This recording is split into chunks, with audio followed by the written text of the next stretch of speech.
வணக்கம். வணக்கம். வணக்கம் ஐயா.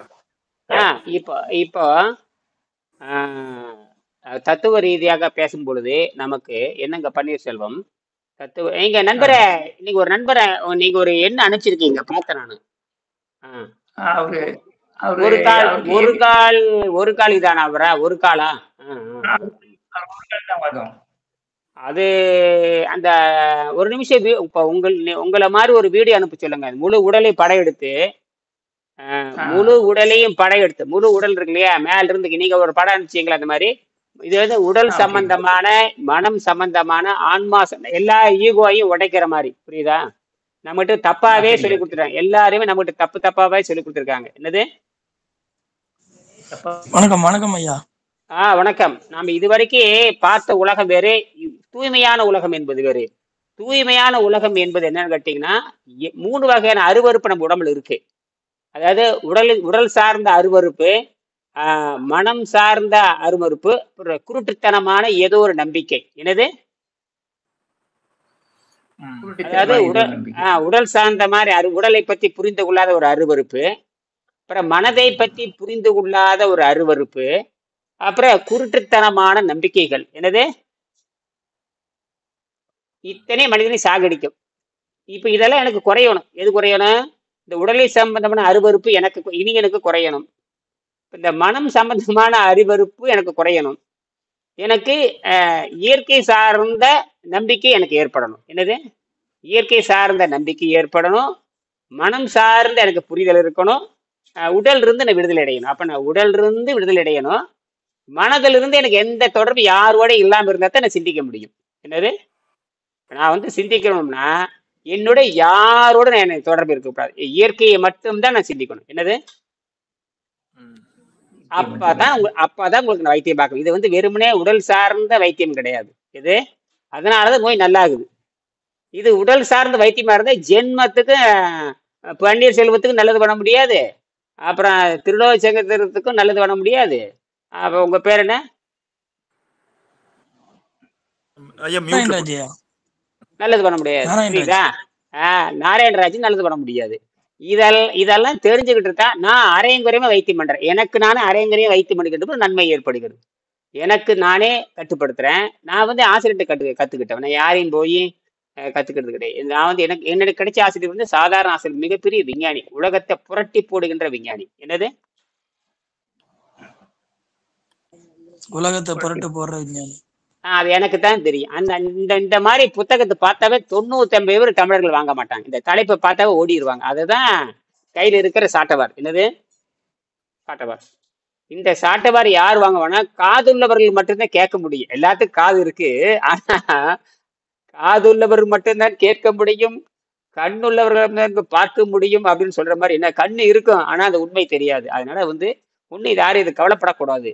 எல்லாத்திலிருந்து நீங்க விடுதலை பெற்றால் மட்டும்தான் உடல் வந்து மேல்நிலைக்கு செல்லும். இது வந்து இயற்கையாக 3 நிலை இருக்கு உடம்புல. 3 வகையான, அதாவது என்ன சொல்றேன்னா, அலோபதி இல்ல, அலோபதின்னு சொல்ல வேண்டாம், மருந்துன்னு சொல்லலாம். மருந்துனாவே அலோபதி தான். இன்னொரு மருந்துன்னு என்ன தெரியுமா தான்? இன்னொரு மருந்துன்னா குளிகைன்னு சொல்லுவாங்க, பில்ஸ்ன்னு சொல்லுவாங்க, அது ஒரு மருந்துன்னு சொல்லுவாங்க. இன்னொன்னு ஒன்று பார்த்தீங்கன்னா ஹெர்பல் மெடிசின் சொல்லுவாங்க. இந்த உலகத்துல 3 வகையான மெடிசின் தான் இருக்கு இப்போதைக்கு. இது போக இன்னொன்று இருக்குது, இந்த ஸ்டீராய்டு. எந்த நன்மையும் செய்யாம ஒரே வினையில நம்ம அமுக்குறது, அது பயங்கரமான மோசமானது. ஸ்டீராய்டுன்னு ஒன்று. இப்ப ஸ்டீராய்டு தான் வியாபாரம் ஆயிட்டு இருக்கு எங்க பார்த்தாலும். இப்ப மெடிசின் சித்த மருத்துவம் ஹோமியோபதி எல்லாம் இதாவாதுங்கய்யா, அதெல்லாம் கூட சரி பெறாதா? எதுவுமே நல்லாகாது. அது அப்படி பார்த்திருந்தா நீங்க இங்க வர்றீங்க. இல்லைங்கய்யா, இப்ப சித்த மருத்துவம் எல்லாம் தமிழ் வழி மருத்துவம் தானே? அது கிடையாது. இது வந்து சித்தர் மருத்துவம் கிடையாது, இது யோக மருத்துவம். புரியுதா? இது யோக மருத்துவம்னு பேரு. இது சித்த மருத்துவம் கிடையாது. என்னது? சித்த மருத்துவம்னா மருந்தே கொடுக்கிற மருத்துவம் கிடையாது. சித்த மருத்துவம் என்ன கிடையாது? மருந்தை கொடுக்கிற மருத்துவம் கிடையாது. மருந்து ஏதாவது கொடுத்தா உங்களுக்கு ஏதாவது மருந்து கொடுத்தா உங்களுக்கு ஏதாவது மருந்தெல்லாம் எதுவும் கொடுக்குறீங்க? அப்புறம் எப்படி நல்லா ஆகுது? நல்லா ஆகல, நல்லாவதை நோக்கி நகர்கிறது. நல்லாவதை நோக்கி நகர்கிறது. இது எந்த மாயஜாலம் இது? இதுதான் இதுக்கு பேரு ஸ்பிரிட்னு பேரு. இந்த ஸ்பிரிட்டை புரிந்து கொள்றதுக்கு மிகப்பெரிய தவம் செஞ்சிருக்கணும். எல்லா தியாகம் பண்ணாதான் இந்த ஸ்பிரிட்டை புரிந்து கொள்ள முடியும். நான் வந்து எல்லாத்தையும் விட்டுட்டு வந்தாதான் பேச முடியும். எல்லாத்தையும் விட்டுட்டு வந்தாதான் பேச யாருங்க முடியும். இதை வண்டி ஓட்டிட்டு இருக்கிறீங்களா? சத்தம் பயங்கரமா கேக்குது. யாரு இது? கேஎம் போட்டிருக்குங்கய்யா. அவரோட இதை மியூட் பண்ணிடுங்க நீங்க. நான் பண்ணிடுறேன்.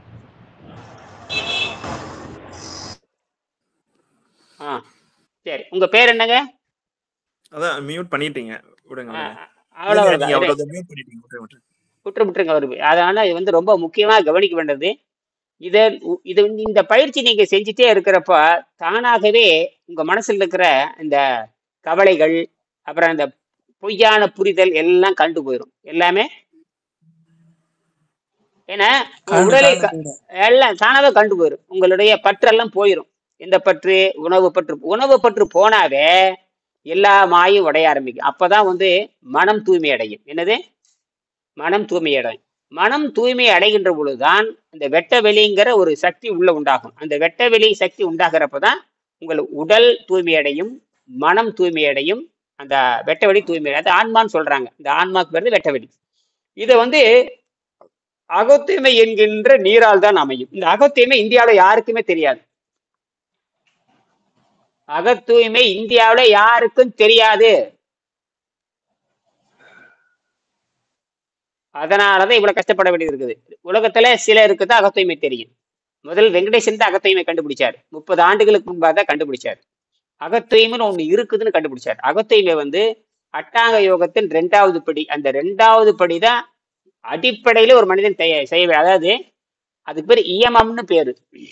இந்த இயமத்தை செய்யாமல் எதுக்கு? அப்ப இந்தியாவில நியமம் தெரியாது, இயமம் தெரியாது, ஆசனம் தெரியாது, பிராணாயாமம் தெரியாது, பிரத்யேகாரம் தெரியாது, தாரணை தெரியாது. தியானத்தை பேசியே வீணா போயிட்டானுங்க. அதாவது 1ஆம் வகுப்பு படிக்கல, 2ஆம் வகுப்பு படிக்கல, 3ஆம் வகுப்பு படிக்கல, 4ஆம் வகுப்பு படிக்கல, 5ம் படிக்கல, 6ம் படிக்கல, கடைசியில 7வது எடுத்துட்டு போய் படிக்க வச்சுட்டாங்க. இந்த நாடு நாசமா போறதுக்கு காரணம் அதுதான். புரியுதா? இல்லாட்டினா பக்திக்கு பின்னாடி ஓடிடுறது, அல்லது பக்திக்கு பின்னாடி ஓடிட்டு தேர்றது இல்லை, அல்லது ஏதாவது ஒரு மோர் தண்ணி ஊத்துறது, பைப் தண்ணி ஊத்துறது, கோயில்ல கும்பாபிஷேகம் பண்றது, 10 பேருக்கு சாப்பாடு போறது, இப்படி ஓடிடுறாங்க. இதோட முடிஞ்சு போச்சா? இந்த 2லயும் சிக்கி சீரடிச்சிருவாங்க, தேரவே மாட்டாங்க. இது அப்படியே இல்லை. இது முழுக்க யோக மார்க்கம். மனதை தூய்மை செய்யறதுன்னு பேரு. என்னது? மனதை. சரி, மனதை எப்படி தூய்மை செய்வீங்கன்னா, ரத்தத்தை தூய்மை செய்வதன் மூலமாகத்தான் மனதை தூய்மை செய்ய முடியும். அப்ப உடம்பை சரி செய்யாமல் எதையும் செய்ய முடியாது.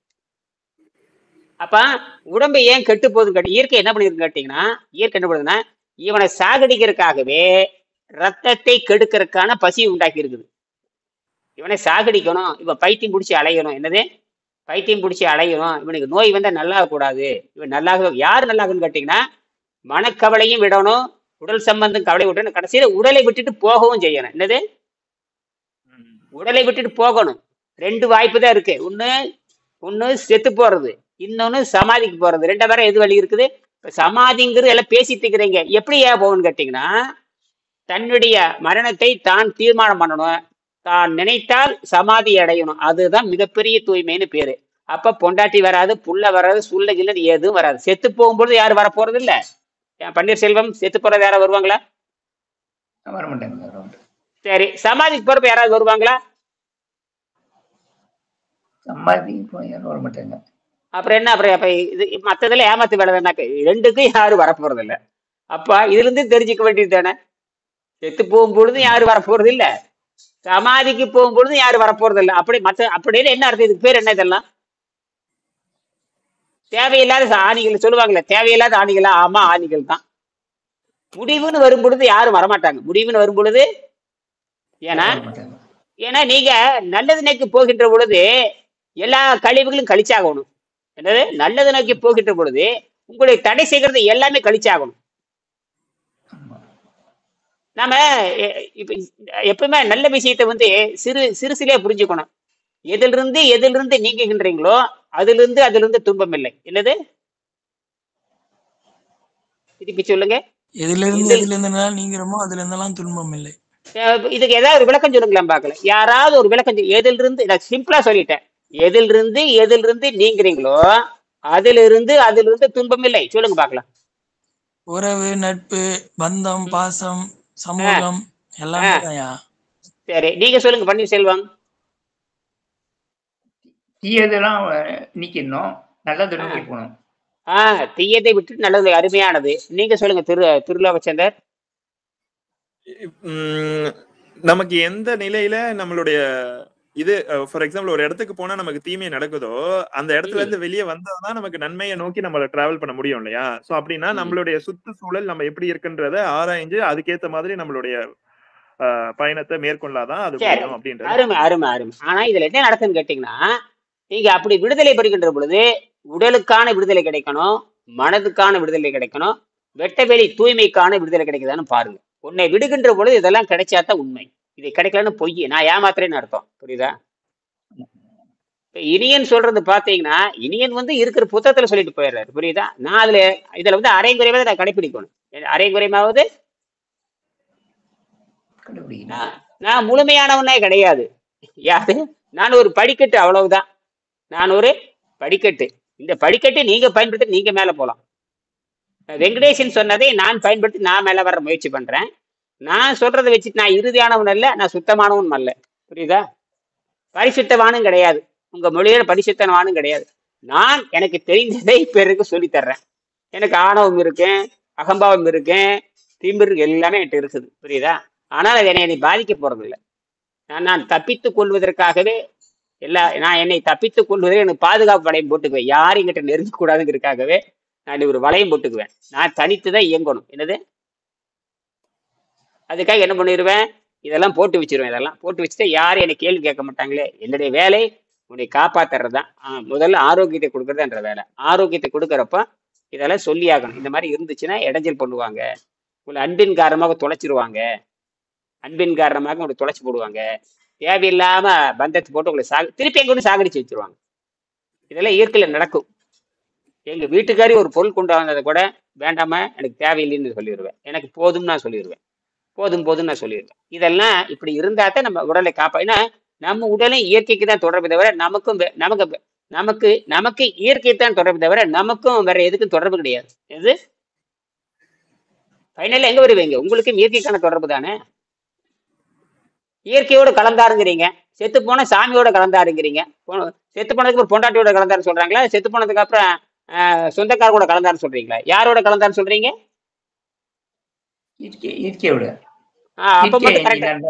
அப்புறம் ஏன் வருத்தப்படுறீங்க? சில பேர் பாத்தீங்கன்னா, இவர் அன்னார் இறந்து விட்டார் என்று கடவுளோடு சேர்ந்தார் என்று வருத்தப்படுகிறேன்னு எழுதுவேன். கடவுளோடு சேர்ந்தது பத்தி ஏன் வருத்தப்படுறேன்? புரியுதா இல்லையா? இறைவனோட சேர்ந்து புனிதம் தானுங்க. ஆனா என்ன எழுதியிருப்பாங்க பாத்தீங்கன்னா, இறைவனோடு சேர்ந்தார் என்பதை மிக வருத்தத்தோடு தெரிவித்துக் கொள்கிறேன். இறைவனோடு சேர்ந்தார் என்பதை மிக வருத்தத்தோடு ஆழ்ந்த வருத்தத்தோடு தெரிவித்துக் கொள்கிறோம். அப்படித்தானே போடுறாங்க எல்லாமே கண்ணீரஞ்சலியில. அதனால இதெல்லாம் மாயை தான். இதுல என்னது?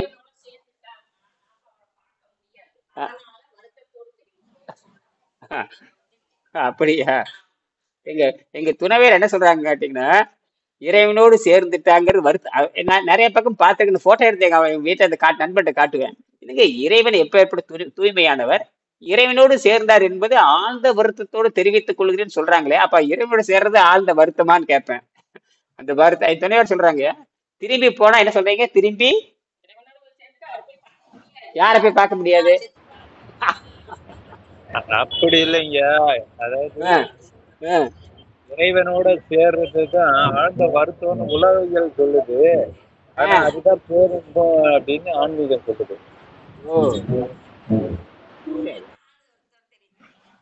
சரி சரி. ஆனா அப்போ நான் இறைவனை அதாவது பிறவி பெருங்கடல் நீந்துவர் நீந்தார், இறைவனடி சேராதார்ங்கிறாரு.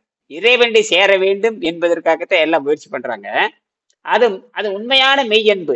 இது எப்படின்னு கேட்டீங்கன்னா, அந்த மெய்யன்பு தெரியாம நோவுன்னு செத்து போயிடுறது. எப்படி செத்து போயிடுறது? நோவுல செத்து போனோடனே அந்த புரிதல் இல்லாதனால மக்கள் தப்பு தப்பா பேசிக்கிறது.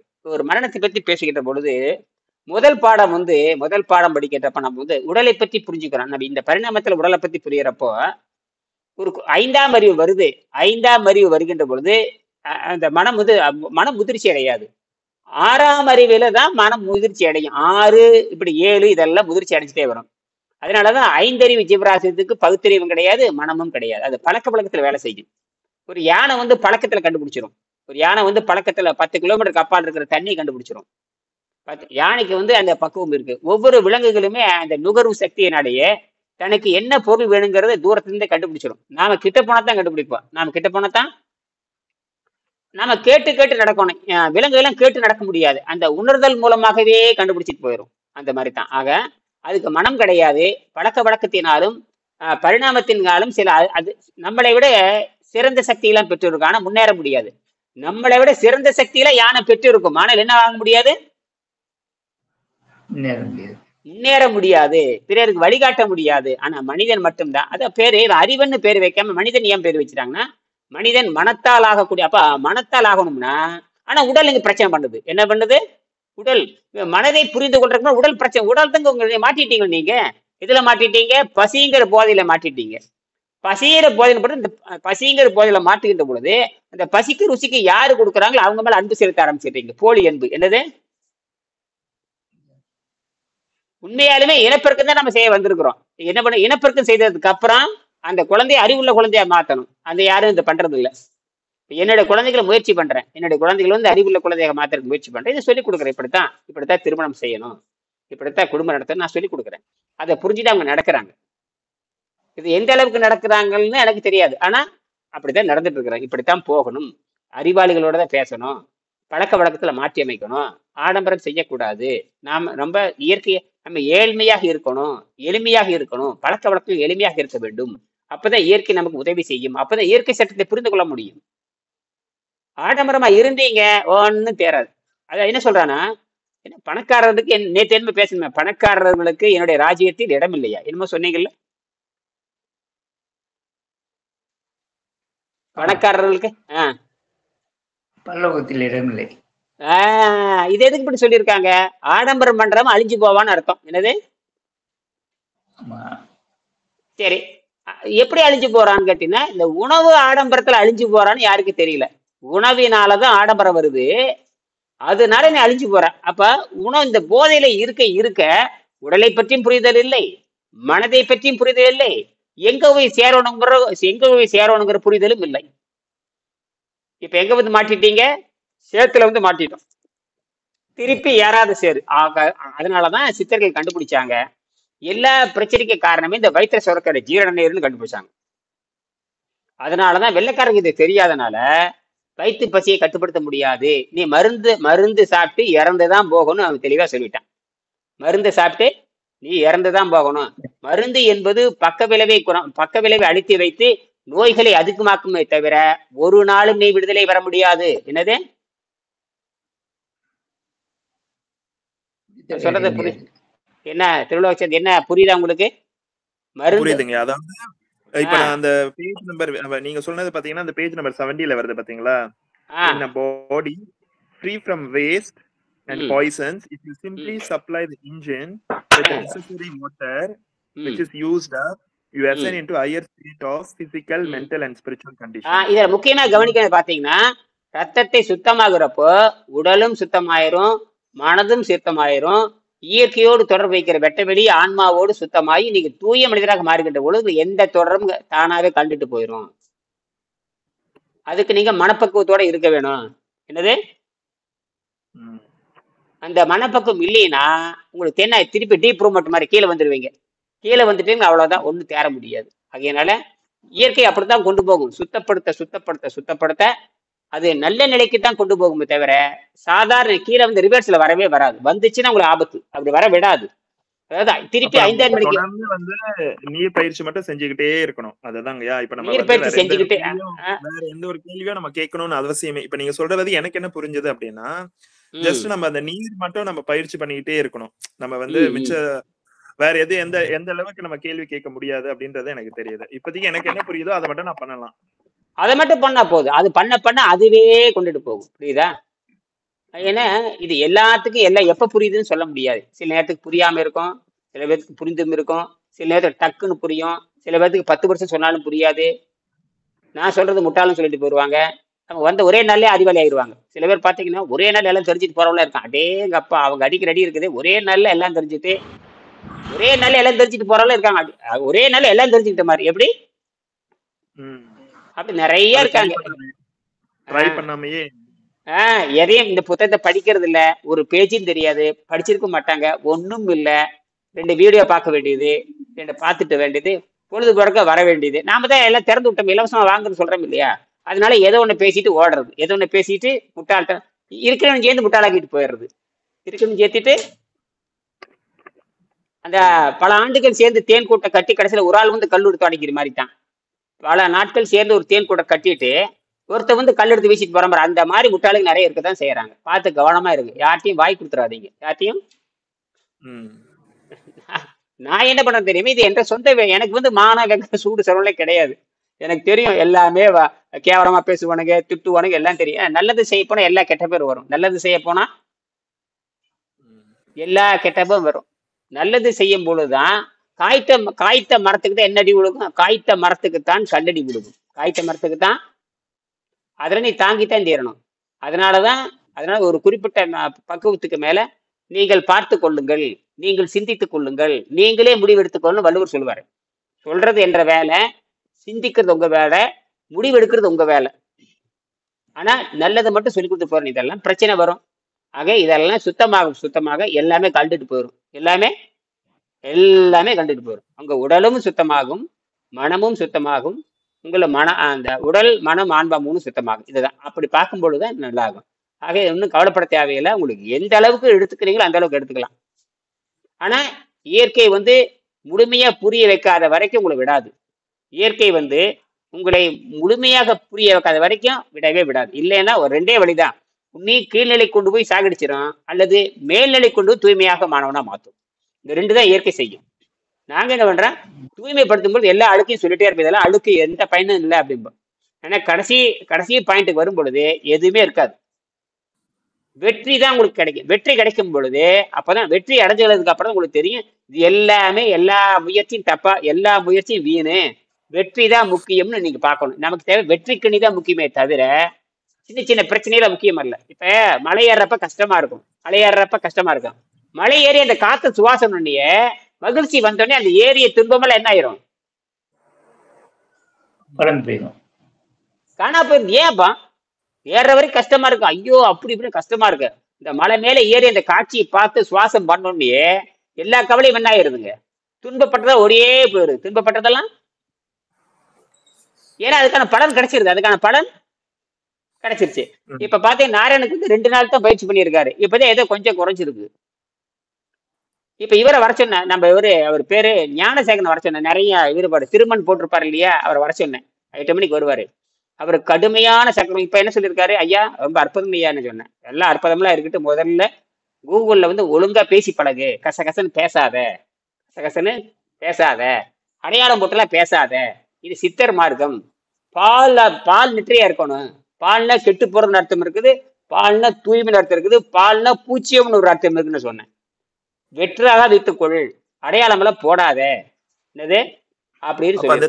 திருநீர் இல்லாத நெற்றி பால் அப்படின்னா பால் அடையிறது கிடையாது. அப்ப அதுக்கு என்ன அர்த்தம்? அது பட்டை போடுறது ஒரு வேற, இன்னொரு பால்னா சுத்தமா இருக்கிறது வேற. பால் என்ற சுத்தம் என்று ஒரு பொருள். சில பேர் வசதிக்க மாத்திக்குவாங்க. பால்னா கெட்டு போறதுன்னு அர்த்தம் இருக்குது, பால்னா தூய்மைன்னு அர்த்தம் இருக்குது, பால்னா நாசமா போன்னு அர்த்தம் இருக்குது, பால்னா சுத்தம்னு அர்த்தம் இருக்குது. என்னது, ஒரு சொல் குறித்த பல பொருள். பால்வெளி அப்படிம்பாங்க, அல்லது சுத்த வெளிம்பாங்க. என்னது, பால்வெளி அல்லது சுத்த வெளி. அப்ப நெற்றி பால் என்று சொன்னால் கெட்டு போன. அப்ப நெற்றி பால்னா என்னது, அது என்ன, நீர் இல்லாத பால், ஆறு இல்லாத ஊரு அழகு பால், நீர் இல்லாத திரு நீர் இல்லாத நெற்றி பால்னா இந்த திருட செல்வம் அறிவு செல்வம் நிறைந்ததாக இருக்க வேண்டும். என்னது, அறிவு செல்வம் நிறைந்ததாக, அறிவு செல்வம் நிறைந்த பட்டையாக இருக்க வேண்டும். சில பேர் சொல்லுவாங்க, மூஞ்சி பார்த்தாவே நெத்தியை பார்த்தாவே அறிவு செல்வம் உள்ளவனா பாடம் படிச்சவனாட்டு தெரியுதுப்பாங்க. சில பேர் நெற்றி சுருக்கத்தை வச்சு சொல்லுவாங்க, ஆஹா நிறைய படிச்சிருக்காருப்பாங்க. இப்படிதான் நிறைய கற்பனை போயிட்டே இருக்குது. அப்ப மண்டையில சரக்கு இருக்கும்னு அர்த்தம். நெற்றி சரி சொல்றாங்களே, நெத்தி பார்த்தா தெரியுது, மூஞ்சி பார்த்தா தெரியுது, இவன் படிச்சவனே இல்லையான்னு மூஞ்சி பார்த்தா தெரியல அப்படிம்பாங்க. இதெல்லாம் அந்த படிச்சு படிச்சு படிச்சு படிச்சு வருகின்றதான் தெரியும். புரியுதா? அதனால இது பெரிய விஷயம் இல்லை. நம்ம சொல்ல வேண்டியதுல ஒண்ணும் இல்லை. எல்லாரும் சொல்லிட்டு போயிருக்கிறாங்க. நமக்கு என்ன புரியுதோ அதை செஞ்சுட்டு போக வேண்டியதுதான். எல்லாரும் இப்படி சொல்லி கொடுப்பாரு, இவர் தான் இறுதியானவர், யாரும் கிடையாது. நான் உங்களுக்கு சில செய்தி சொல்லி கொடுப்பேன். அந்த புத்தகத்தை நன்கு படிக்கணும். இது சாதாரண விஷயம் இல்லை. ஒரு நாள்லாம் புரியாது. குறைஞ்சபட்சம் 10 வருஷமாவது படிச்சாதான் கொஞ்சம் புரியும். எத்தனை வருஷம் படிக்கணும்? 10 வருஷம் படிச்சாதான் கொஞ்சம் புரியும். இதை கதை புத்தகமா எடுத்து போட்டீங்க, நீங்க வீணாயிருவீங்க. புரியுதா?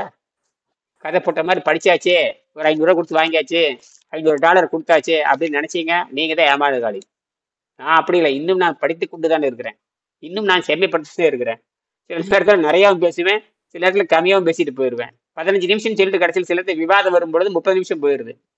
என்ன பண்றது? சில இடத்துல அமெரிக்க நேரம் பார்த்து 35 நிமிஷம் பேசக்கூடியதான் அவங்க ரயிலுக்கு போற நேரம். அதெல்லாம் ஒண்ணுமே பண்ண முடியாது. இந்த காலை நேரம் சில நேரத்துல தான் கொஞ்சம் நேரத்தில் அதிகமா போகுது. சில பேர் நிறைய கேட்பாங்க, சில பேர் கம்மியா கேட்பாங்க. என்னங்க நேரம் மிச்சமாச்சுப்பாங்க. இந்த மாதிரி நிறைய இருக்கும். சில நேரத்தில் அப்படிதான் போகும். அதனால நாம செய்ய வேண்டியது, நீங்க முதல்ல உடலை சுத்தம் பண்ணி பழகுங்க. இந்த உடலை சுத்தம் பண்ணுங்கிற பொழுது எந்த உணவும் பயன்படாது. எந்த உணவும் பயன்படும்? ஒன்லி கீரை மட்டும்தான் பயன்படும். வெறும் வேக வைத்த ஏன்னா எல்லா விஷயத்தையும் வந்து வாயில வந்து சேர்த்தணும், உணவு பழக சேர்த்தணும். அப்ப ஓய்வு கொடுக்குறப்ப முதல்ல 3 விஷம் வெளியே வரும். என்ன விஷயம் தெரியுமா? நீங்க சாப்பிட்ட மருந்தெல்லாம் வெளியெடுத்தாகணும். என்னது? கொடூர மருந்தெல்லாம் வெளியெடுத்தாகணும். என்னது? இப்ப அடுத்து நமக்கு அதுதாங்க அந்த பாயிண்ட் தான். இப்ப எனக்கும் பாத்தீங்கன்னா அந்த இப்ப 35 வருஷமா 37 வருஷமா நிறைய மெடிசன்ஸ் எடுத்திருப்பேன் இல்லையா சின்ன வயசுல. அதெல்லாம் வெளிவந்தாகணும். அதெல்லாம் வெளிவந்தாங்க. அதுதான் பைத்தியம். அதுதான் பைத்தியம்னு பேரு. அதான் பைத்தியம் பிடிக்கும். கசப்பு ஏறிட்டு இருக்கும். அந்த அப்புறம் உங்க இந்த சுத்தப்படுத்த மண்டையில இருக்கிற தேவையில்லாத கற்பனையெல்லாம் குறைய ஆரம்பிக்கும். என்னது? தேவையில்லாத கற்பனைகள்லாம் உடைய ஆரம்பிக்குது. ஆச்சரியமான விஷயம்.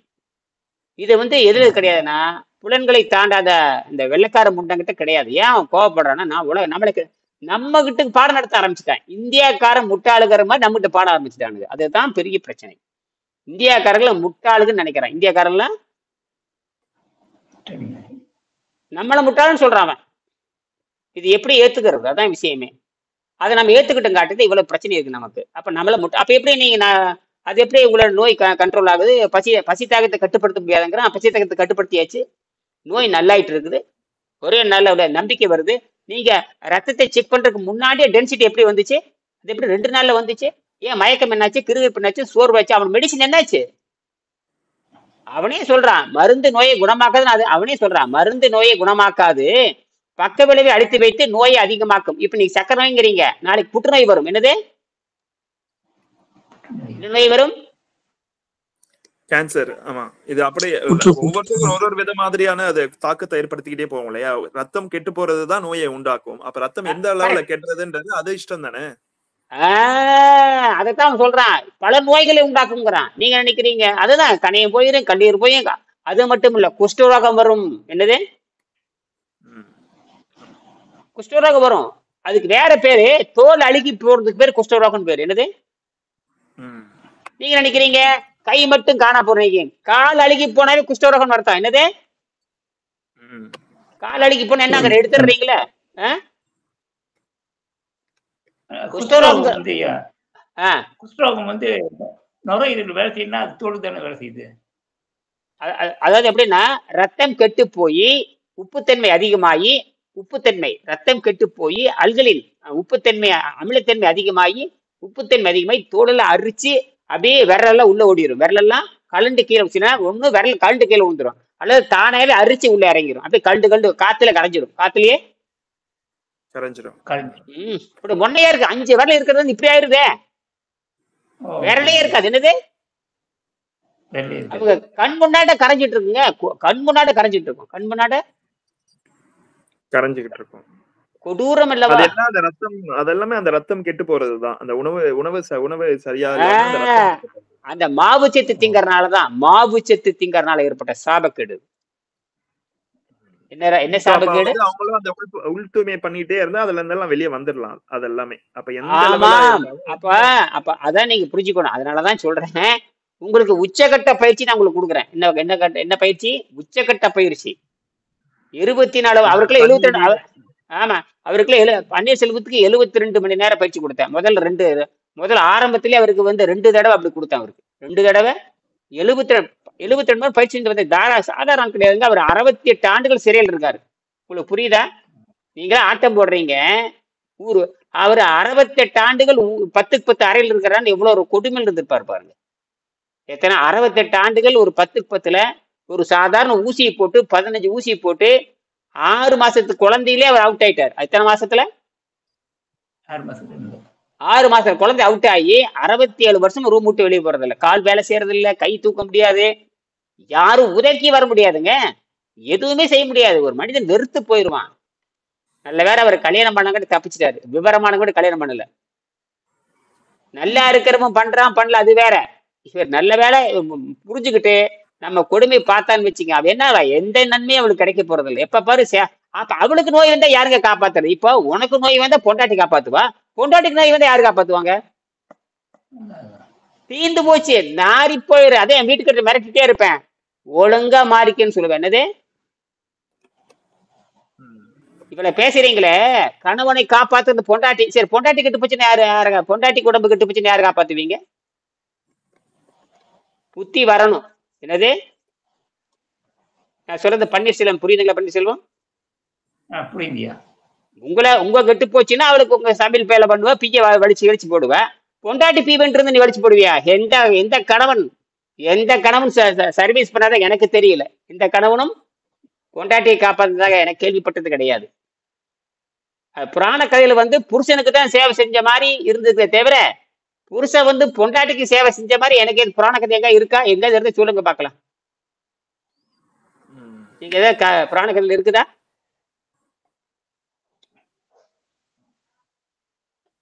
இல்லைங்க, அந்த மாதிரி எதுவும் புராணங்கள் இல்ல. இப்ப நான் திருப்பி கேக்குறேன், பொண்டாட்டிக்கு நோய் வந்துட்டு நீங்க இன்னைக்கு செய்வீங்களான்னு நான் கேக்குறேன். அதுதான் உண்மையான புருஷன் அர்த்தம். அப்பதான் இந்த கேள்விக்கிற பதில் கேட்டு சொல்லுங்க பாக்கலாம். நான் என் வீட்டுக்கார்ட்ட சொல்லிட்டேன், அம்மா என் பெரிய அக்கா வந்து கர்ப்பப்பையில கட்டின்னு சொல்லிட்டு கர்ப்பப்பை நீக்கிட்டாங்க அவங்களுக்கு. அந்த நேரத்துல அவங்களுக்கு பிளட் இல்லாம ஹாஸ்பிட்டல்ல சொல்லிட்டாங்க பிளட் இல்லைன்னு. நான் வந்து வேற ஒரு இடத்துல பிளட் பேங்க்ல பிளட்டை கொடுத்து அந்த பிளட்டை நானே எடுத்துக்கிட்டு பைக்ல வச்சு எங்க அக்கா இருந்த ஹாஸ்பிட்டலுக்கு எடுத்துட்டு வந்து நான் கொடுத்து அதை அவங்களுக்கு சப்ளை பண்ணேன். சரி சரி சரி சரி ரைட், உதவி செஞ்சிருக்கீங்க. ஸோ இல்லை அந்த மாதிரி பெண்களை பார்க்க மாட்டாங்கன்றது வந்து ஹிஸ்டரியில இல்லாம இருந்திருக்கலாம். பட் இதுக்கு மேல அதே தான் நடக்குமான்றது கேள்விக்குறி தானேயா? அதெல்லாம் வரும். அதெல்லாம் எங்கேயாவது கோடியில் ஒருத்தர் அதெல்லாம் இலக்கணம் வரும். அதெல்லாம் விதி விலக்கா இருக்கும். இன்னைக்கு அப்படி கிடையாது. புரியுதா? அப்ப என் துணைவேட்ட நான் சொல்லுவேன், நாளைக்கு இதே அகத்தூய்மை நீ செஞ்சு பழகிக்கோ, இல்லைன்னா உன்னை யாரு காப்பாத்துவாங்கன்னு கேட்டேன். புரியுதா? என்னை நான் காப்பாத்திக்கிறேன். எனக்கு நோய் வருது, நான் வந்து விஞ்ஞானத்தை படிச்சிருக்கேன். என்னுடைய விஞ்ஞானம், என்னுடைய ஆசிரியர் எனக்கு விஞ்ஞானத்தை சொல்லி கொடுத்துருக்காரு. நான் பட்டினி போட்டு பட்டினி எல்லாம் கிடையாது. சுத்தமானதுக்கு அப்புறம் பட்டினியும் கிடையாது, ஒரு வெங்காயம் கிடையாது. அவரே எழுதியிருக்காரு, பட்டினி என்பது கிடையாது, யாரு எப்ப தொடங்குனே தெரியாது. ஏன்னா எனர்ஜி வந்துகிட்டே இருக்கிறதுனால எது இல்ல, பட்டினி என்பது கிடையாது. இவன் நினைக்கிறான் இட்லி தோசை நினைச்சிட்டு இருக்கிறான், அது கிடையாது. நைட்ரஜன் புரோட்டீனா மாறுறதுனால நம்ம வாய் கொழுப்புக்கு மிச்சிருந்தீங்களா, வாய் கொழுப்புக்கு தீத்தீங்களா தவிர அதற்கும் ஆரோக்கியத்துக்கு சம்பந்தம் கிடையாது. என்னது இப்ப காலையில வீட்டுக்கார என்ன பண்ணிருக்கா, எலுமிச்சை முன்னாடி வச்சுட்டு போயிருக்கா, நான் போட்டாலே எனக்கு தரக்கூடாதுன்றேன். நானே போட்டு நீ சர்வீஸ் எனக்கு பண்ணக்கூடாது. என்னது நீ சர்வீஸுங்கிற பேர் எனக்கு பண்ணவே கூடாது. என்னை எந்த கேள்வி சாப்பிட்டேன்னு கேட்கக்கூடாது, குளிச்சேன்னு கேட்கக்கூடாது, எதுவுமே நீ கேட்கக்கூடாது. நம்ம வேலை என்ன, குழந்தைகளை அறிவாளி ஆக்குறதுதான் வேலை. என்னது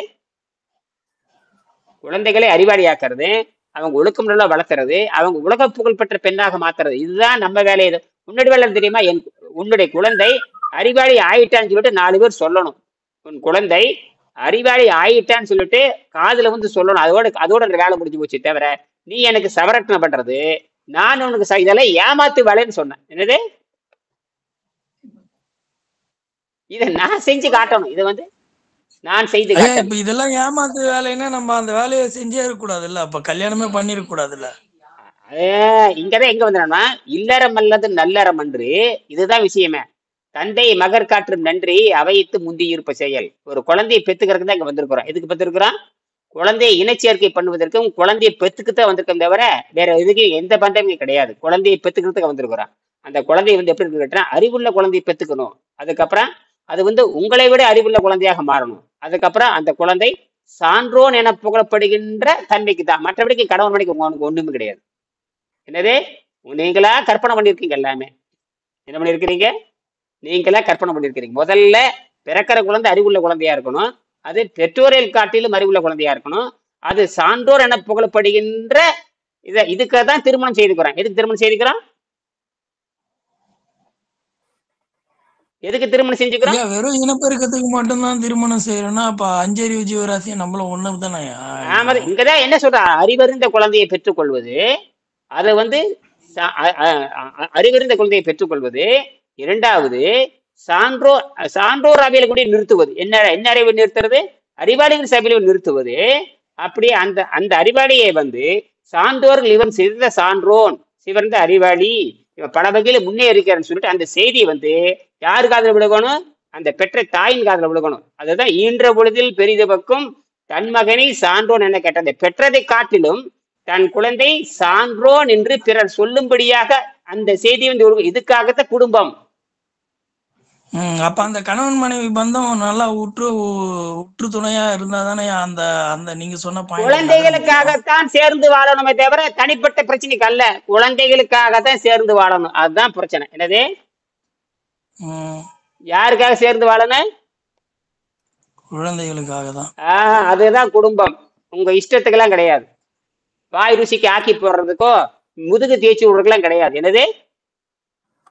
என்ன நோக்கமோ அதை செய்யணும். ஒரு காய்கறி கடைக்கு போனா காய் ஒடிச்சு வாங்குறீங்க. ஒரு பானை வாங்கப்ப பானை தட்டி வாங்குறீங்க. அப்ப இதெல்லாம் ஒழுக்கமா இருக்கும்னு நினைக்கிறீங்களா? அதுதான் இனப்பெருக்கம் என்பது. இப்படித்தான் இருக்கணும். இதற்காகத்தான் திருமணமே தவிர வேற எந்த நோக்கத்துக்கு திருமணம் செய்தாலும் அது இயற்கைக்கு எதிரானது. என்னது? எதுக்கு எதிரானது? இந்த 3 கொள்கை தான். அதனாலதான் ஐந்தறிவு ஜீவராசிகளுக்கும் மனிதனுக்கும் என்ன வித்தியாசம் இருக்கு? அஞ்சறிவு ஜீவராசியும் இனப்பெருக்கம் பண்ணிட்டு விட்டுட்டு போயினா இருக்கு. ஐந்தறிவு யாரையும் கேட்க தேவையில்லை. ஐந்தறிவு யாரையும் கேட்க தேவையில்லை. ஐந்தறிவு என்பது அது உடலை அடிப்படையா கொண்டது. நாம் மனதை அடிப்படையா கொண்டவங்க. ஐந்தறிவு அப்ப மனதை அடிப்படையா கொண்டவங்கன்னா நம்ம மனசாட்சியோட நடந்துக்கணும்ல. கணவன் மனசாட்சிக்கு பாராட்டணும்ல. அங்கதான் நீங்க திருப்பி தப்பு பண்றீங்க. அப்படியெல்லாம் எங்கேயும் சொல்லப்படல. புரியுதா? நீங்களா நினைச்சுக்காதீங்க. அப்படியெல்லாம் எங்கேயும் சொல்லப்படல. புரியுதா? ஆக நீங்க என்ன பண்றீங்கன்னா, முதல்ல இந்த புத்தகத்தில் இருக்கிற எல்லாம் ஒழுங்கா படிங்க. படிச்சுட்டு என்ன பண்ணணும்? இதுக்காக தான் கணவன் மனைங்கிற தவிர கணவன் மனைக்கு வேற என்ன வேலை இருக்குதுங்க?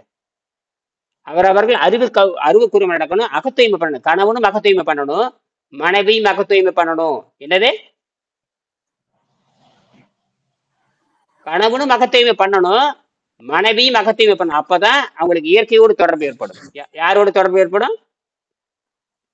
இதெல்லாம் ஓகே. அகத்தூய்மை பண்றது, இயற்கையோட தொடர்பு படுத்தி. அப்ப அதுதான் அதுக்கு அடிப்படை. இதுதான் அதுக்கு அடிப்படை. இங்கிருந்து அடிப்படையில் சரி செய்யப்பட வேண்டும். எப்ப சரி செய்வீங்க?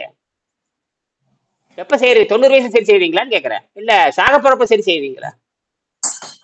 காடு வாங்க வீடு போங்க சரி. எப்ப புரிதல் வருகிறது அப்பதான் தொடங்கணும். அப்ப அடிப்படையில் சரி செய்யப்பட வேண்டும். அடிப்படையில் எந்த வயசுல? இதெல்லாம் இருக்கு. இந்த நீதி நீங்க மாத்த முடியாது. யாரும் இந்த சட்டத்தை மாத்த முடியாது. அப்ப இந்த சட்டத்தை யாரு என்ன பண்ண முடியாது? மாத்த முடியாது. எதுக்குன்னு திருமணம் பண்ணிக்கிறான்? குழந்தை பெருக்குதான். அந்த குழந்தை எப்படி வளர்த்தணும்? அறிவுள்ள குழந்தையா இருக்கணும். அந்த குழந்தை யார் சான்றோர்னு 4 பேர் பாராட்டும் பொழுது அறிவுள்ள குழந்தையா அந்த குழந்தைய வளர்த்தணும்னா கணவன் மனைவியும் சேர்ந்து பயணப்பட்டாதானே அந்த குழந்தை அறிவுள்ள குழந்தை. யாருக்காக? அது எங்க கொண்டு சேர்த்தணும்? குருகுல கல்வி சேர்த்தணும், அல்லது பெற்றோர்கள் குருவா மாறணும், அல்லது குருகுல கல்வி சேர்த்தணும். அவன் என்ன தூய்மையான வாழ்வையா இருக்கணும். ஐயாரு அந்த குருகுல கல்வி என்பது அவனோடய தங்கி இருக்கணும். அதுதான் குருகுல கல்விங்க. குருகுல கல்விங்கிறது 5 வயசுல சேர்ந்து 17 வயசுல வெளியே வரணும். இப்ப போறதெல்லாம் பள்ளிக்கூடம் எங்கேயுமே இல்லையே. குருகுல கல்வி எங்கேயுமே இல்லையே. அதுதான் ஒழிச்சு வெள்ளக்காரன் ஒழிச்சு போட்டாங்க. அப்ப பெற்றோர் தானே உற்ற துணையா இருந்து குழந்தைய எங்க அப்ப நீங்க ஆசிரியராமா, நீங்க குருவா மாறணும். நம்ம சப்போர்ட் பண்ணிட்டு தானே இருக்கோம். என்ன சப்போர்ட் பண்றீங்க? பள்ளிக்கூடத்துக்கு அனுப்ப சோத்து போட்டு அனுப்புறத அது கிடையாது. படிக்க வைக்கிறோம்ல, கூட இருந்து படிக்க வைக்கிறோம், ஃபாலோ பண்றோம். அந்த படிப்பே கிடையாதுங்கிறல. அந்த படிப்பை எதற்கு ஆகாத படிப்பு. அப்ப ஏன் உங்க பிரச்சனைக்கு தீரல? இவள் அல்ல நீங்க படிச்சவங்க ஏன் உங்க பிரச்சனை தீரல? உங்க படிப்பு உங்க பிரச்சனை, நீங்க எல்லாம் படிச்சவங்க தானே, என்ன டிகிரி வாங்கியிருக்கேன், 7 டிகிரி 8 டிகிரி, ஏன் உங்களை காப்பாத்தல? அது உங்களே அமைதி. ஏன் சாதாரண நோயிலிருந்து விடுதலை இல்லை, சாதாரண மனதிலிருந்து விடுதலை அடையல, எல்லா பிரச்சனையும் உங்களுக்கு இருக்குது. உங்களுக்கு இவ்வளவு பிரச்சனை இருக்கும்போது உங்க குழந்தைகளுக்கு எப்படி கரெக்ட் பண்ணுவீங்க நீங்க? எங்க கணக்கு சொல்லிக்கிற வாத்தியார் கணக்கு தெரிஞ்சாத்தானே குழந்தைங்க, கணக்கு தெரிஞ்ச வாத்தியாருக்கு கணக்கு தெரிஞ்சாத்தானே சொல்லி தர முடியும். உங்களத கணக்கு ரிப்பேரா இருக்கும்போது நீங்க எப்படி சொல்லி தருவீங்க? என்ன பன்னீர்செல்வம் சொல்லுங்க. கணக்கு தெரிஞ்ச கணக்கு போட தெரிஞ்ச வாத்தியார் கணக்கு ஒழுங்கா போடத்தானே தன் மாணவன் ஒழுங்கா சொல்லிக்க முடியும். உங்க கணக்கே ரிப்பேரா இருக்கும் பொழுது எப்படி சொல்லி தருவீங்க? அதான் விஷயம். ஆக குடும்பம்ங்கிறது இதுதான் குடும்பம். குடும்பம் நடந்துற இதான் குடும்பம். இதெல்லாம் நீங்க பேசியாகணும், விளையாட்டு கிடையாது. ஒரு இதெல்லாம் நமக்கு வந்து அடிப்படையில நம்ம வந்து சில கொஸ்டின்ஸ் வந்து நம்ம கேட்க அதுல புரிதல் இருந்தாலும் அது அடுத்த படிகளை நோக்கி நம்ம மேல ஏற முடியும். அப்படிதான். ஆமா, இதெல்லாம் எது சேர்ந்து இந்த உடம்பை சார்ந்தது, மனதை சார்ந்தது. அதாவது நம்ம உடம்பு சுத்தமாக அதுக்கான அடுத்த படி நிலைக்கு நமக்கு ஆன்சர் கிடைச்சுக்கிட்டே போகும். அதுதான் எனக்கு புரியுது. அப்ப பொறுமையா இருங்க, எல்லாம் பொறுமையா இருங்க. ஒரே நாள் எல்லாம் தெரிஞ்சு கொள்ள முடியாது, ஒரே நாள்ல உணர்ந்து கொள்ள முடியாது. பொறுமையாக இருக்கணும். புரியுதா? குறைஞ்சபட்சம் 12 ஆண்டாவது சொன்னபடி கேட்கணும். என்னது, எத்தனை வருஷம்? 12 ஆண்டுகளாவது சொன்னபடி கேட்கணும். அப்பதான் இது நடக்கும். இப்ப இருக்கிற புரிதல் படி, இப்ப இருக்கிற சமூகப்படி, அப்ப யாருக்குமே அந்த புரிதலின் பேர்ல அந்த திருமணம் நடக்கல அப்படின்னு வச்சுப்போமா? அப்படின்னு நினைச்சோம் அப்படின்னா, அப்ப 2 பேருமே அகத்தூய்மை பண்ணிட்டே இருந்தாதான் ஒருத்தர் என்னென்ன புரிதல் ஏற்பட்டிருக்காங்க அப்படின்றது நமக்கு வரும். அப்ப அப்படியாக இருக்கும்போது பிராக்டிஸ் பண்ணி அப்ப அந்த குழந்தைய பெற்றெடுத்தா அந்த குழந்தை எப்படி வழி நடத்துன்றது அழிவு நமக்கு வரும் அதுக்குள்ள. ஆமாம். அதனாலதான் நம்ம என்ன பண்றோம், தூய்மை செய்கின்ற பொழுது இந்த மனிதன் 100 ஆண்டுகள் ஆனாலும் குழந்தை பெற்றுக்கிற தன்மையோட தான் இருப்பான்னு அர்த்தம். இந்த முதல் பாடத்துல என்ன சொல்லியிருக்காங்க? கேட்டீங்கன்னா, முதல் பாடத்துல என்ன 7ஆம் அறிவை பெறுகின்ற பொழுது தானும் இனப்பெருக்கம் செய்வதோடு நிலைத்து வாழ்வான்னு அர்த்தம். எதுக்கு நினைத்து வாழ்றான்னு கேட்டீங்கன்னா, நல்ல குழந்தைகளை பெற வேண்டும் என்பதற்காகத்தான் ரத்தம் தூய்மையாகுது அப்படின்னு அர்த்தம். அப்ப ரத்தம் தூய்மையாகிற பெண்களும் ரத்தம் தூய்மையாகிறப்ப சினைப்பையும் தூய்மையாகும், சினை முட்டையும் தூய்மையாகும், கர்ப்பப்பையும் தூய்மையாகும். சினை உற்பத்தி ஆகிற இடம் வேற, கர்ப்பத்துல குழந்தை வளர்ற இடமே தவிர உற்பத்தி ஆகிற இடம் கிடையாது. கர்ப்பப்பைங்கிறது என்னது? குழந்தை வளர்கின்ற இடம். கர்ப்பப்பையில் என்ன வளருது? குழந்தை வளருது. உற்பத்தி ஆகிறது வந்து சினை பையிலே, சினை குழாயில உற்பத்தி ஆகுது. அங்க உற்பத்தி ஆகி சேர்ந்து ஒரு குறிப்பிட்ட நாள், 1 நாள் 2 நாள் சேர்ந்து அதுக்கப்புறம் தான் எங்க வந்து சேருது? கர்ப்பப்பையில வந்து. கர்ப்பப்பையில வளர்கின்ற இடமே தவிர அங்க உற்பத்தி ஆகிற இடம் கிடையாது. வளர்கின்ற இன்குபேட்டர் மாதிரி. அப்ப அந்த இடம் வந்து தூய்மை இருக்கணும். தூய்மை இல்லாதனாலதான் மானக்கேடு. புரியுதா? அப்போ தூய்மையா இருந்தாதான் அது தூய்மையா வளர்றதுக்கான அந்த தூய்மையான குழந்தையே பிறக்கும். அப்ப அந்த கணவனும் தூய்மையா இருந்தாதான் அந்த விந்து சக்தியும் அது தூய்மையா இருக்கும். கர்ப்பப்பையும் தூய்மையா இருக்கும், சினைப்பையும் தூய்மையா இருக்கும், சினை முட்டையும் தூய்மையா இருக்கும். இவனுடைய விந்தும் இவனுடைய ஆணுடைய அந்த உயிரினும் தூய்மையா இருக்கும், பெண்ணினுடைய சினை முட்டையும் தூய்மையா இருக்கும். அப்பதான் இதனாலதான் இந்த அறிவே வந்து இந்த தூய்மைப்படுத்துற இந்த அறிவே வந்து இல்லாத போது அப்ப என்னவா நடக்கும்? அதிக அடம் பிடிக்கிற, அதிக கொடுமை பண்ற, குடும்பத்தை புரிந்து கொள்ளாமல், கணவன் புரிந்து கொள்ளாமல், மனைவி புரிந்து கொள்ளாமல், கண்டதே காட்சி கொண்டதே கோலம், கொடூரமான சித்திரவதைகள் நடக்கும் எல்லா குடும்பத்திலையும். எல்லா குடும்பமும் நீங்க நினைக்கிறீங்க, எல்லா குடும்பமும் இந்த குடும்பம் நடந்துகிட்டு தான் இருக்கு. என் குடும்பத்துல குறைவா இருக்கு. சொல்லுங்க, என் குடும்பத்துல என்னவா இருக்கு? வீட்டுக்காரர் சிரிச்சுட்டு தான் இருக்க பாருங்க, சிரிச்சுட்டு உட்கார்ந்து இருக்கிறாங்க, பாக்குறீங்களா?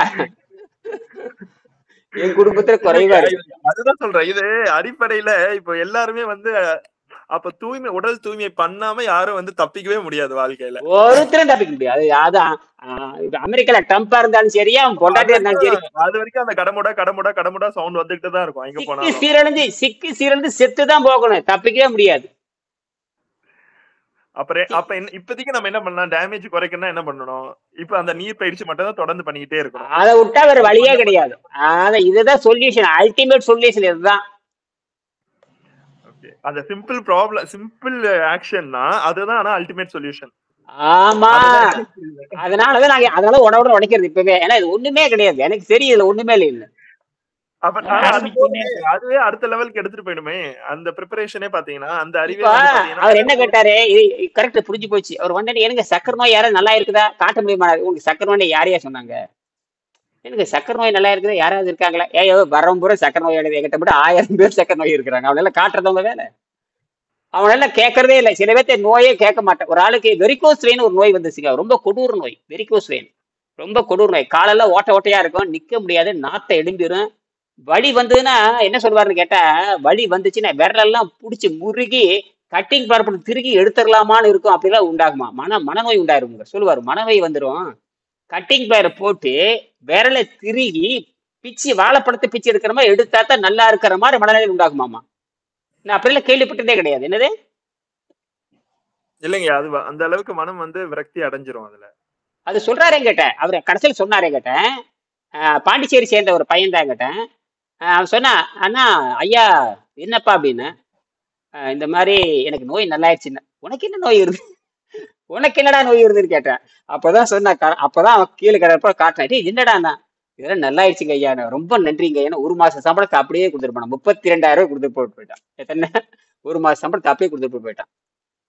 அவனுக்கு வெரிகோஸ் வெயின் நல்லா இருந்தது, ஏகப்பட்ட சந்தோஷம். அதுக்கப்புறம் அவன் என்னன்னு எனக்கு தெரியாது. அதோட சரி 10 வருஷம் ஆச்சு. அவன் எங்க இருக்கான் என்னன்னு எனக்கு தெரியாது. அவன் வந்தா நல்லது பண்ணா போயிட்டான். அதுக்கப்புறம் அவன் என்னன்னு எனக்கு தெரியாது. அவன் போட்டோ இருக்கு, வீடியோ இருக்கு, நான் போறான் பாருங்க. அவன் நோயை சொல்லவே நான் சொன்னேன், டேய் நோயெல்லாம் என்கிட்ட சொல்லிடாது, நல்லாகுன்ட்டேன். நான் எந்த நோய் என்கிட்ட சொல்லாத, தானா நல்லாகுன்னேன். அதே மாதிரி அவன்கிட்ட எதுவுமே என்கிட்ட சொல்லவே இல்லை. அவர் ஒரு 60, 70 நாள், 80, 100 நாள் இருக்கான், மேல இருக்கான். ஐயா எனக்கு வந்து வெரிகோஸ் வெயின் உலகத்துல தீர்க்க முடியாத நோய்ங்க ஐயா, பட்ட வேதனை தாங்க முடியாத வேதனைங்க ஐயா. அப்புறம் சொன்னேன், சரி முன்னாடி சொல்லவே இல்லை, ஆனா உங்க கூட பயணப்பட்டுக்கிட்டே இருக்காரு. ஆமா, எனக்கு அதை பத்தி கேட்கவே மாட்டேன். யார பத்தி நோயின்னு கேட்கவே மாட்டேன்னு அது எனக்கு தெரியும். இதெல்லாம் இந்த பிரச்சனை இருக்கதான் செய்யும். இந்த நோய்ங்கிற ஏமாத்து வேலைன்னு தெரிஞ்சு போச்சு. இந்த வெள்ளைக்காரருக்கு இது சம்மந்தம் இல்லை. இவன் சாதா கண்ட ஆகாரத்தை திரும்ப போட்டு உட்காந்து இருக்கிறான். இவன் நோயை கட்டு என்ன, இந்த ஆகாரத்தை உருவிட்டோம்னு வச்சுக்க எல்லா நோயும் நல்லா ஆகும்னு தெரிஞ்சு போச்சு. என்னது அசிடிட்டி பிடிங்கிட்டோம்னா அது அல்கலைன் வந்து பிஹெச் லெவல் கரெக்டா வந்துடும். பிஹெச்ல கரெக்டா வந்துட்டா எல்லாம் ரெடி ஆயிடும். எங்களுக்கு தெரியாது, அதனால எதுவும் கேட்க மாட்டோம். நீங்க கேட்கறதுனால அப்படி தலையாட்டிட்டு இருக்காரு, ரைட் ரைட் ரைட் ரைட் அப்படின்னு. இப்ப கூட 4 சக்கரை நோயாளி இருக்காங்க கிட்ட. இப்ப கூட நாளைக்கு இப்ப வருவாங்க, அவங்க போய் எல்லாரும் சக்கரை நோயாளி தான். எல்லாரும் நோய் தீர்த்தவங்க. யாரும் நம்பவும் முடியாது. ஒருத்தர் வேற இவர ஞானசேகரன் பாத்தீங்கன்னா 22 கிலோ குறைச்சிருக்காரு. யாருக்குமே தெரியாது. எத்தனை கிலோ குறைச்சிருக்காரு? 22 கிலோ குறைச்சிருக்காரு. இது இப்ப காலையில பேசிட்டு தான் 8 மணிக்கு வாயான்ட்டேன். நான் வந்து பாரு, இப்படி எல்லாம் கூகுள் மீட் நடத்துறேன், நீ நடத்து பேசுன்னு சொல்லி அவளை வர சொல்லியிருக்கேன். இப்ப பாத்தீங்கன்னா முழு இப்ப இடையாட்ட முழு தான் இருப்பாரு. ஆனா நான் வந்து 30, 20 கிலோ குறைச்சுன்னு யாருக்காவது தெரியுமா? ஒன்னும் தெரியும். என்ற உடம்பை பார்த்து நீங்க முடிவு பண்ணிக்கிறீங்க. என்னோட உடம்பு 80 கிலோ. எத்தனை? 80 கிலோ. இப்ப என்ற எடையை வந்து 58 கிலோ. நான் சாப்பிட்டாலும் குறையாது, சாப்பிடலும் குறையாது. ஒன்னும் கண்டுபிடிக்க முடியாது. சாப்பிடுறனா இல்லையான்னு யாருக்கும் தெரியாது. ஏன்னா எனர்ஜி வந்துகிட்டே இருக்கிறதுனால நீங்க நினைக்கிறீங்க எனர்ஜி இப்ப புரியுதா உங்களுக்கு? எனக்கு வந்து சூரிய வெளிச்சம் இருக்கு, எனக்கு தனியா லைட் பிடிக்க தேவையில்லை. எனக்கு சூரிய வெளிச்சம் வந்துட்டே இருக்கிறனால லைட் பிடிக்கிறது இல்லைங்க. நான் அந்த இது யாருக்குமே புரியாதுங்க ஐயா, யாருக்குமே. இப்ப நாங்க வந்து இப்ப இதெல்லாம் புரிஞ்சுக்கிற தன்மை எனக்கு இல்ல. இப்ப யாருக்குமே இல்ல. யாருக்கு? உங்களுக்கு மட்டுமே. உங்க மச்சானா மாமனா அவருக்கும் கிடையாது.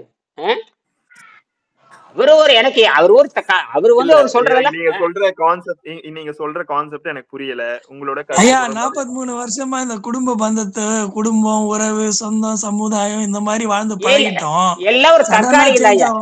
கொஞ்சம் கஷ்டம் தான். நீங்க அதெல்லாம் வேண்டாம். இதெல்லாம் தற்காலிகம் தான். எதுவுமே நிரந்தரம் அல்ல. எதுவும் நிரந்தரம் அல்ல. என்னது? அப்போ இந்த மாதிரி குடும்ப சூழ்நிலையில இருக்கும் பொழுது இப்ப நீங்க வேணான்னு விடும்போது இதெல்லாம் விடணுமா அப்படின்ற ஒரு கேள்வி வருது. அப்ப நம்ம அதை விடணுமா, இல்லாட்டி நம்ம பிராக்டிஸ் பண்ணணுமா? வெறும் தண்ணி பிராக்டிஸ் பண்ணணுமா? ஆமா, தண்ணி பிராக்டிஸ் பண்ணாவே அதே கழட்டிட்டு போயிடும். எல்லாமே அது தானாவே அது உண்மை கொண்டுட்டு போயிரு. எங்க கொண்டு போயிரு? நீ எங்க போய் சேரணும்? ஆரோக்கியம், உடல் ஆரோக்கியம் வர ஆரம்பிச்சுச்சுன்னா மன ஆரோக்கியம் வர ஆரம்பிச்சிடும். மன ஆரோக்கியம் வர வந்துச்சுன்னா இது ஆரம்பிச்சிடும். சோ நம்ம வெறும் அந்த உடலை மட்டும் சுத்தம் பண்றதை மட்டும் நம்ம கான்சென்ட்ரேட் பண்ணா போதும். ஆமா, உடம்பார் அழியின் அதான் உடம்பை பேணு. அந்த ரத்தத்தை சுத்தமாக சொல்ல. ரத்தத்தை சுத்தமாக என்ன காரணம்? உணவு ரத்தத்துக்கு எடுக்குது. உணவு ரத்தம் கட்சா மனம் கெட்டு போயிடும். மனம் கெட்டு போனா மூளை கெட்டு போயிடும். மூளை கெட்டு போச்சுன்னா எல்லாமே கெட்டு போயிடும்.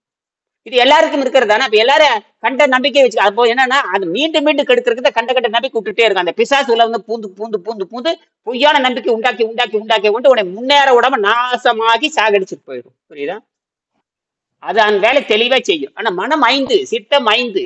சித்தம் வந்து எப்பவுமே கேட்டீங்கன்னா முதல் மனம் வந்து பொருள் வெறி பொருள் தேடுகின்ற வெறின்னு பேரு. என்னது? பொருள் தேடுகின்ற வெறி. ரெண்டாவது வந்து மந்த நிலை. இந்த 99.99 பேர் இதுல இருந்து தப்பிக்க மாட்டாங்க. பொருள் வெறி, வெறினா எக்கச்சக்கமான பொருள் வெறி. அதுக்கப்புறம் மந்த நிலை. இந்த ரெண்டுலயுமே 99.99 பேர் வந்துருவாங்க. நீங்களும் தான். எல்லாருமே தாங்கய்யா. அதுலதான் மனம் அழுந்தி இருக்கும். அப்ப நீங்க அடுத்ததான் இந்த 3வது நிலை என்பதுதான் அந்த கூட்டு நிலைன்னு பேரு. அதாவது கோ ஆபரேட்டிவ் மைண்ட்னு சொல்லுவாங்க. அதாவது கூட்டு நிலைன்னு பேரு. அதாவது சிதறுண்ட நிலை, மந்த நிலை, மந்த நிலை, கூட்டு நிலை, ஒருவழிப்பட்ட நிலையை கடைசியில ஒடுங்கிய நிலைன்னு சொல்லுவாங்க. அந்த ஒடுங்கிய நிலை எங்க போகுது? சமாதியை நோக்கி போகின்ற காரணத்தினால வாயை மூடிட்டு அங்க கம்முனு உட்காந்துக்கிறோம். சொன்னா மௌனம் சொல்றாங்களா? அது எப்பதான் நமக்கு கிடைக்கும்? மௌனத்தை பழகுறது. பசிதாகத்தை கட்டுப்படுத்தினாதான் மௌனம் வரும். பசிதாகத்தை கட்டுப்படுத்தினாதான் மௌனம் வரும். அதனாலதான் அவன் குகைக்கு போயிடுறான். எங்க போயிடுறான்? குகையில போய் அங்க போய் நம்ம வந்து நீர் தத்துவத்தை தெரியாம அப்ப நம்ம அந்த மௌனத்தை பழக முடியாது. முடிச்சு தீந்தா ஆசிடிட்டி அதிகமா ஆளை சாகடிச்சிடும். அமிலத்தன்மை அதிகமா அவனை கொண்டு போகணும். அமிலத்தன்மை என்ன ஆயிரும்? அரிப்பு உண்டாக்கி அவனை சாகடிச்சிடும். அவன் சாப்பிட்டுதான் இருக்கான் இல்லையா? சாப்பிட்டது அமிலத்தன்மை தானே. அமிலத்தன்மை நியூட்ரல் பண்ண தெரியாது. பாடி நியூட்ரல் பண்ண தெரியாது. மைண்ட் நியூட்ரல் பண்ண தெரியாது. என்னது? எதையுமே நியூட்ரல் பண்ண மாட்டான். இந்த ஆர்வ கோளாறு வந்துடும். நான் கடவுள்கிட்ட போறேன் அப்படின்னு போற அந்த ஆர்வ கோளாறு போய் அடி வாங்கிட்டு வருவான். பிச்சை எடுத்து தின்னு கடைசியில நொந்து நூலாயி செருப்பு சொறி சிறங்க பிடிச்சி செத்து தான் போவான்.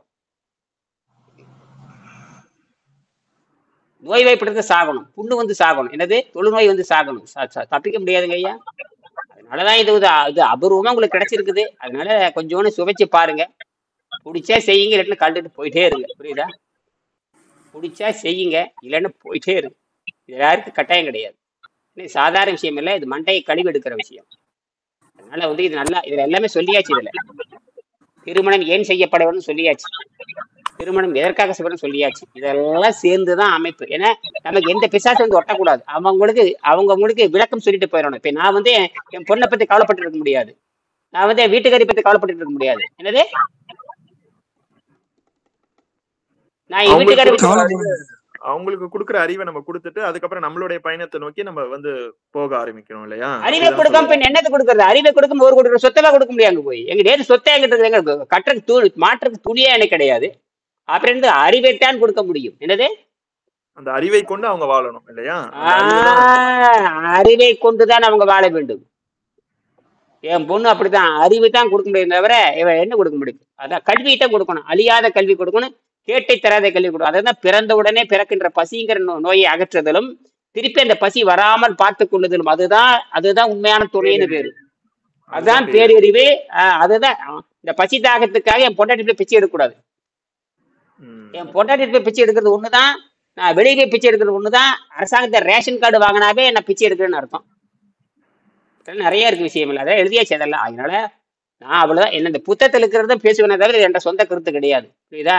நீங்க எப்படி வேணா என்னை கணக்கு பண்ணிக்கலாம். அதனால சொல்லிட்டேன். என்னை நம்பாதீங்கன்னு வேற சொல்லியிருக்கேன். இந்த புத்தகத்தை நம்பலாம். அதனால இதெல்லாம் புரிஞ்சுக்கிட்டு உங்க உடல் ஆரோக்கியத்தை பார்க்கின்ற பொழுது மன ஆரோக்கியம் தானா வரும். பன்னீர்செல்வம் வந்து அவர் தெரிஞ்சுட்டு அவர் கம்பெனி இருக்காரு. என்னடா வம்பு பேசினா வம்புன்னு அவருக்கு தெரியும். எல்லா பிரச்சனையும் அவர் பார்த்தவர. நீங்களே இப்படிங்கிறீங்களே, அவரு இவ்வளவு தூரம் அந்த கைகால் வராம இருக்கிறப்ப எத்தனை கேவலத்தை அவர் அனுபவிச்சிருப்பாரு. இப்பதான் அவர் சந்தோஷமா இருக்காரு. இப்பதாங்க வழியெல்லாம் போயிருக்குது. இப்ப அவரோட வேலையை வந்து குறைச்சிக்கிட்டாரு. வேலையும் குறைஞ்சு போச்சு, ஆரோக்கியம் வந்திருக்குது. அவர் சமைக்கல் வேலை இருந்து விடுதலை அடைஞ்சாச்சு, கைகால் வழியிலிருந்து விடுதலை அடைஞ்சிருச்சாச்சு. இங்க வந்த இடத்துல எல்லாம் கரெக்ட் பண்ணி முடிந்த அளவுக்கு அவர் கரெக்ட் பண்ணணும். முடிந்த அளவுக்கு அவர் சரி பண்ணணும். மூஞ்சில பாருங்க, இவர் அதாவது 68 வருஷமா இருந்த அந்த சோகம் அவர்கிட்ட இருக்கான்னு பாருங்க. அவரை நேர்ல பார்த்தது கிடையாது. பாருங்க எவ்வளவு துன்பப்பட்டிருப்பாரு. இவருக்கு அவர் பைபிள் படிச்சிருக்காரு, குரான் படிச்சிருக்காரு, நீதி நூல் படிச்சிருக்காரு, எல்லாம் படிச்சுட்டு தான் இருக்காரு. ஏப்பா காப்பாற்றல அவரை? ஏன் காப்பாற்றவில்லை? இன்னைக்கு ஒரு ரெக்கமெண்ட் பண்ணியிருக்காரு. இதே மாதிரி என் மாதிரியே ஒருத்தர் இப்படி இருக்காரு, அவர் காப்பாத்துக்குன்னு காலையில் மெசேஜ் போட்டு இப்பதான் நான் பார்த்தேன். என் மாதிரியே ஒருத்தர் இருக்காரு, காப்பாத்துங்கன்னு சொல்லியிருக்காரு. அது நான் கடவுளான்னு சொன்னேன். இல்லை, நான் ஒண்ணு கடவுள் கிடையாது, கடவுளால காப்பாற்ற மாட்டாரு, மனிதர்கள் தான் மனிதரை நேசிக்க முடியும் அப்படின்னு சொன்னேன். சரி பாக்கணும்னு சொல்லியிருக்காரு. அவருக்கு ஒரு கால் இல்லையாம் பாவம், அது ஏதோ ஒரு இப்படி ஏதோ ஒரு காரணத்துல வந்துடும், சத்தையெல்லாம் கரைஞ்சு போயிடும். நல்ல வேலை உங்களுக்கு அதான் சொன்னேன் பாரு, இவர்கிட்ட சொன்னேன், திருவாசகர் சொன்னேன், மாமாவுக்கு மச்சாக்கா வந்து கால் கீழ் புண்ணு ஆயிருந்தது, இன்னால காலை எடுத்திருப்பாங்க, முன்னால தப்பிச்சு போயிட்டீங்க, புரியுதா? உடனே கால் எடுக்க சொல்லிடுவாங்க. கால் புண்ணானது அந்த யூரினரி இன்ஃபெக்ஷனுக்கு என்னங்க ஐயா பண்ணணும்? அதெல்லாம் இதேதான். தனிப்பட்ட முறையில வகுப்பு எடுக்கிறேன் உங்களுக்கு, தனிப்பட்ட அவர்களே தனிப்பட்ட முறையில வகுப்பு எடுப்பேன். இப்ப அவரும் வருட்டுங்கிறக்காக உங்களை கூப்பிட்டேன், இல்லட்டா இதா இருக்கும், புரியுதுங்களா? நோயற்ற வாழ்வே குறைவற்ற செல்வம், மறுபடியும் நாளைக்கு. ஆமா, இதெல்லாம் ரொம்ப ஆழமா படிங்க. புத்தகத்தை படிக்காம கேள்வி கேட்க கூடாது. என்னது புத்தகத்தை படிச்சேங்க, அதுல 5 லெசன் வரைக்கும் படிச்சேன். அதுக்கப்புறம் நம்ம இந்த குரூப் கம்யூனிகேட் பண்ணும்போது படிக்கும் போது கவனிச்சேன், எல்லாம் பண்ணிட்டு தான். அதுதான் அந்த புத்தகத்தை படிச்சுட்டு கேள்வி வேணுங்க, அல்லது சொல்றது கவனிங்க. இப்ப சொல்றது வந்து கவனிங்க, அல்லது பாடத்தை படிச்சுட்டு கேளுங்க, புரியுதா? இப்ப சொல்றது கவனிங்க, நீ குறைஞ்சபட்சம் 6 மாசம் சொல்றது கவனிங்க. நீங்க 6 மாசத்துக்கு அப்புறம் கூட பேசலாம். ஏன்னா இதை படிக்காம நான் இதை படிச்சுட்டு தான் சொல்றேன்னா, என் சொந்த கதையில அதை கிடையாது. திருக்குறளை படிக்காம எப்படி பேசுவேன்? திருக்குறள் எல்லாம் அப்புறம் சொல்றாரு, கணவன் மனைவியோட வேலை என்னன்னு கேட்டீங்கன்னா, கணவனுடைய வேலை தெரியுமா? தூய வாழ்க்கை வாழணும்னு சொல்லியிருக்கேன். என்ன தூய வாழ்க்கை? கணவனுடைய வேலை வந்து தூய வாழ்க்கை. திருக்குறள் கூட மூவரதராசனார் ஒரு உரை எழுதியிருக்காரு, சாலமன் பாப்பே ஒரு உரை எழுதியிருக்காரு. அப்புறமா அதெல்லாம் தூக்கி போட்டுட்டு உங்க சொந்த மூளையை பயன்படுத்துங்க. அதெல்லாம் தூக்கி வீச்சிருங்க, அதெல்லாம் தூக்கி குப்பையில போடுங்க, தீ வச்சிருங்க. என்னது மூலத்தை மட்டும் வாங்கி படிங்க. எதை வாங்கி படிக்கிறீங்க? மூலத்தை மட்டும் வாங்கி படிங்க. எதை மட்டும் வாங்கி படிங்க? மூலம் 1330 மூளை வச்சிருக்கேன். இந்த மூளை இது மூலம் மட்டும்தான் இருக்கு பாருங்க, மூலம் மட்டும்தான் இருக்கு. இது வந்து எங்க தமிழ், இது தமிழும் இருக்கு, ஆங்கிலத்திலும் இருக்கு, எல்லாம் மூலம் தான், பொருளுரையே கிடையாது. என்னது பொருளுரை கிடையாது. அப்படியே படிச்சு எப்படி புரியும்? அது படிச்சா எப்படி புரியும்? நான் தமிழ் படிச்சுக்கிட்டே எனக்கு புரியுது. அப்ப இல்ல, இப்ப எனக்கு புரியணும்னா நான் என்ன பண்ணணும்? நீ தமிழ் படி, நீ ஜெர்மன் போய் தமிழ் படி, ஜெர்மன் போ தமிழ் படி. ஓகே, அப்ப ஒரிஜினல் நம்ம டெக்ஸ்ட், ஒரிஜினல் டிக்ஷனரி வச்சு நம்ம பார்த்து நம்மளே தெரிஞ்சுக்கலாம். ஐயா நான் 12ஆம் கிளாஸ் வரைக்கும் தமிழ் தான் படிச்சேன். அதெல்லாம் புரியாது, அது வயிற்று பிறப்புக்காக மதிப்பெண்காக படிச்சீங்க, அதெல்லாம் ஏற்றுக்கொள்ள முடியாது. அதெல்லாம் நானும் தான் பியூசி வரைக்கும் படிச்சேன், அதெல்லாம் ஏற்றுக்கொள்ள முடியும். என் பொண்ணு தான் என் பொண்ணு காலேஜ் லெக்சரை ஏற்றுக்கொள்ள மாட்டேன் நான். என்னது என் பொண்ணு காலேஜ் ப்ரொஃபஸருங்க, எங்க பொண்ணு சாதாரணம் இல்ல, காலேஜ் ப்ரொஃபஸர், விளையாட்டு இல்ல. என்னது கவர்மெண்ட் காலேஜ் ப்ரொஃபஸர். அதையே அக்செப்ட் பண்ணிக்கலையா நீங்க? அப்போ ஏத்துக்கோ, வேலை பாருன்ற. என்னது பண்ற வேலை நீ பாருன்ற. நான் கேள்வி கேட்பேன், கற்று குரு. அதுதான் உண்மை, கேட்டு பாருங்க, அதுதான் உண்மை. அதுதான் பேரே அறிவுன்னு பேரு வச்சா, பேரே அறிவுன்னு பேரு வச்சா. அறிவுன்னு சொன்னா அறிவு மாதிரி நடந்துக்கணும் பேரு வச்சேன். என்னது அறிவுன்னா அறிவு மாதிரி நடந்துக்கணும், பேரே அறிவுன்னு பேரு வச்சங்க. அறிவு தென்றல்னு பேரு வச்சேன். உன்னோட அறிவு வந்து தென்றலாக இருக்க வேண்டும், பிறருக்கு நன்மை வைக்கும்படியா இருக்க வேண்டும்னா அறிவு தென்றல் கோபியில முதல்ல பேரை வச்சேன். இயல்னு நான் பேர் வச்சேன். இந்த இயல்னு யாரும் பேரே வச்சிருக்க மாட்டாங்க, நான் தான் முதல் பேர் வச்சேன். இயல் இசை நாடகம் கேள்விப்பட்டிருப்பீங்க, ஆனா இயல் எங்காவது பேர் வச்சிருக்க பாத்திருக்கீங்களா? இருக்காது. இன்னொரு பேர் வச்சிருக்கேன், வியன்னு ஒரு பேர் வச்சிருக்கேன், இது வரைக்கும் யாரும் வச்சிருக்கவே மாட்டாங்க. வணக்கம். வணக்கம் இருக்கா? அதுக்குள்ள நேரம் கட் பண்ணிட்டு வரலாம்னு பார்த்துட்டு வந்துட்டீங்க. வேற ஏதாவது இருக்காங்களா? தகவல் கொடுத்தீங்களா? அந்த லிங்க் அமெரிக்கா இதுல போட்டு விட்டுட்டேன். நல்லது நல்லது நல்லது. சரி சரி சரி. அப்ப அவங்களும் பாருங்க, இப்ப லண்டன்ல உட்காந்துட்டு அவங்க கனடால உட்காந்துட்டு குழந்தைகள் நான் சொல்றேன் எப்படித்தான் வளர்த்துறதுங்கிறாங்க. அந்த அகத்தூய்மையில வளர்க்கலைன்னா வம்பா போயிரு. அவங்களுக்கு புரியுது இது அகத்தூய்மை இப்படிதான் நடக்கணும். அவங்க வந்து தன் உடம்ப சுத்தப்படுத்துறாங்க, சுத்தப்படுத்தும்போது நோய் நல்லாதுன்னு தெரியுது. கல்வி முறை தப்பா இருக்குது. அவங்க என்ன சொல்றாங்க தெரியுமா? எங்க குழந்தைகள் நாங்களே இந்தியாவில நாங்க குழந்தைகளை ஏதாவது பேசி கீசி மிரட்டலாம், அமெரிக்கால கனடா பேசினாங்கன்னா பெற்றோர்கள் ஒரு ஜெயிலுக்கு போயிடணுமாமா. இதை விட கொடுமையா இருக்குன்ட்டு நான் மிரட்டக்கூட முடியாதுங்கிறாங்க. என்னது மிரட்டக்கூடாது பேசக்கூடாதுன்னு சொன்னா அப்படி என்ன இருக்குதுன்னு ஒண்ணுமே புரியல எனக்கு. அங்க வந்து அங்க பசங்களே வந்து போலீஸ் கால் பண்ணிடுவாங்க இல்லையா? அங்க வந்து வேற வேற இதுல இருக்கு. அப்ப 18 வயசு நிரம்பிட்டாலே முடிஞ்சிருச்சுங்க, அவங்க எல்லாம் அடல்ட். அவங்களுக்கு ஈக்குவல் ரைட்ஸ் உண்டு பெற்றோருக்கு.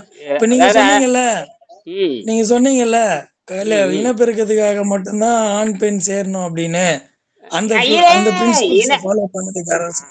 இனப்பெருக்கத்துக்காகவா? இனப்பெருக்கத்தான் செய்ய வந்திருக்கிறோம். அது எப்படி செய்ய வேண்டும் இருக்குது. இனப்பெருக்கத்தான் வந்திருக்கிறோம். அது எப்படி செய்ய போறீங்க? இனப்பெருக்கம் பண்ணிட்டீங்க, எப்படி வளர்த்த போறீங்க? அதைய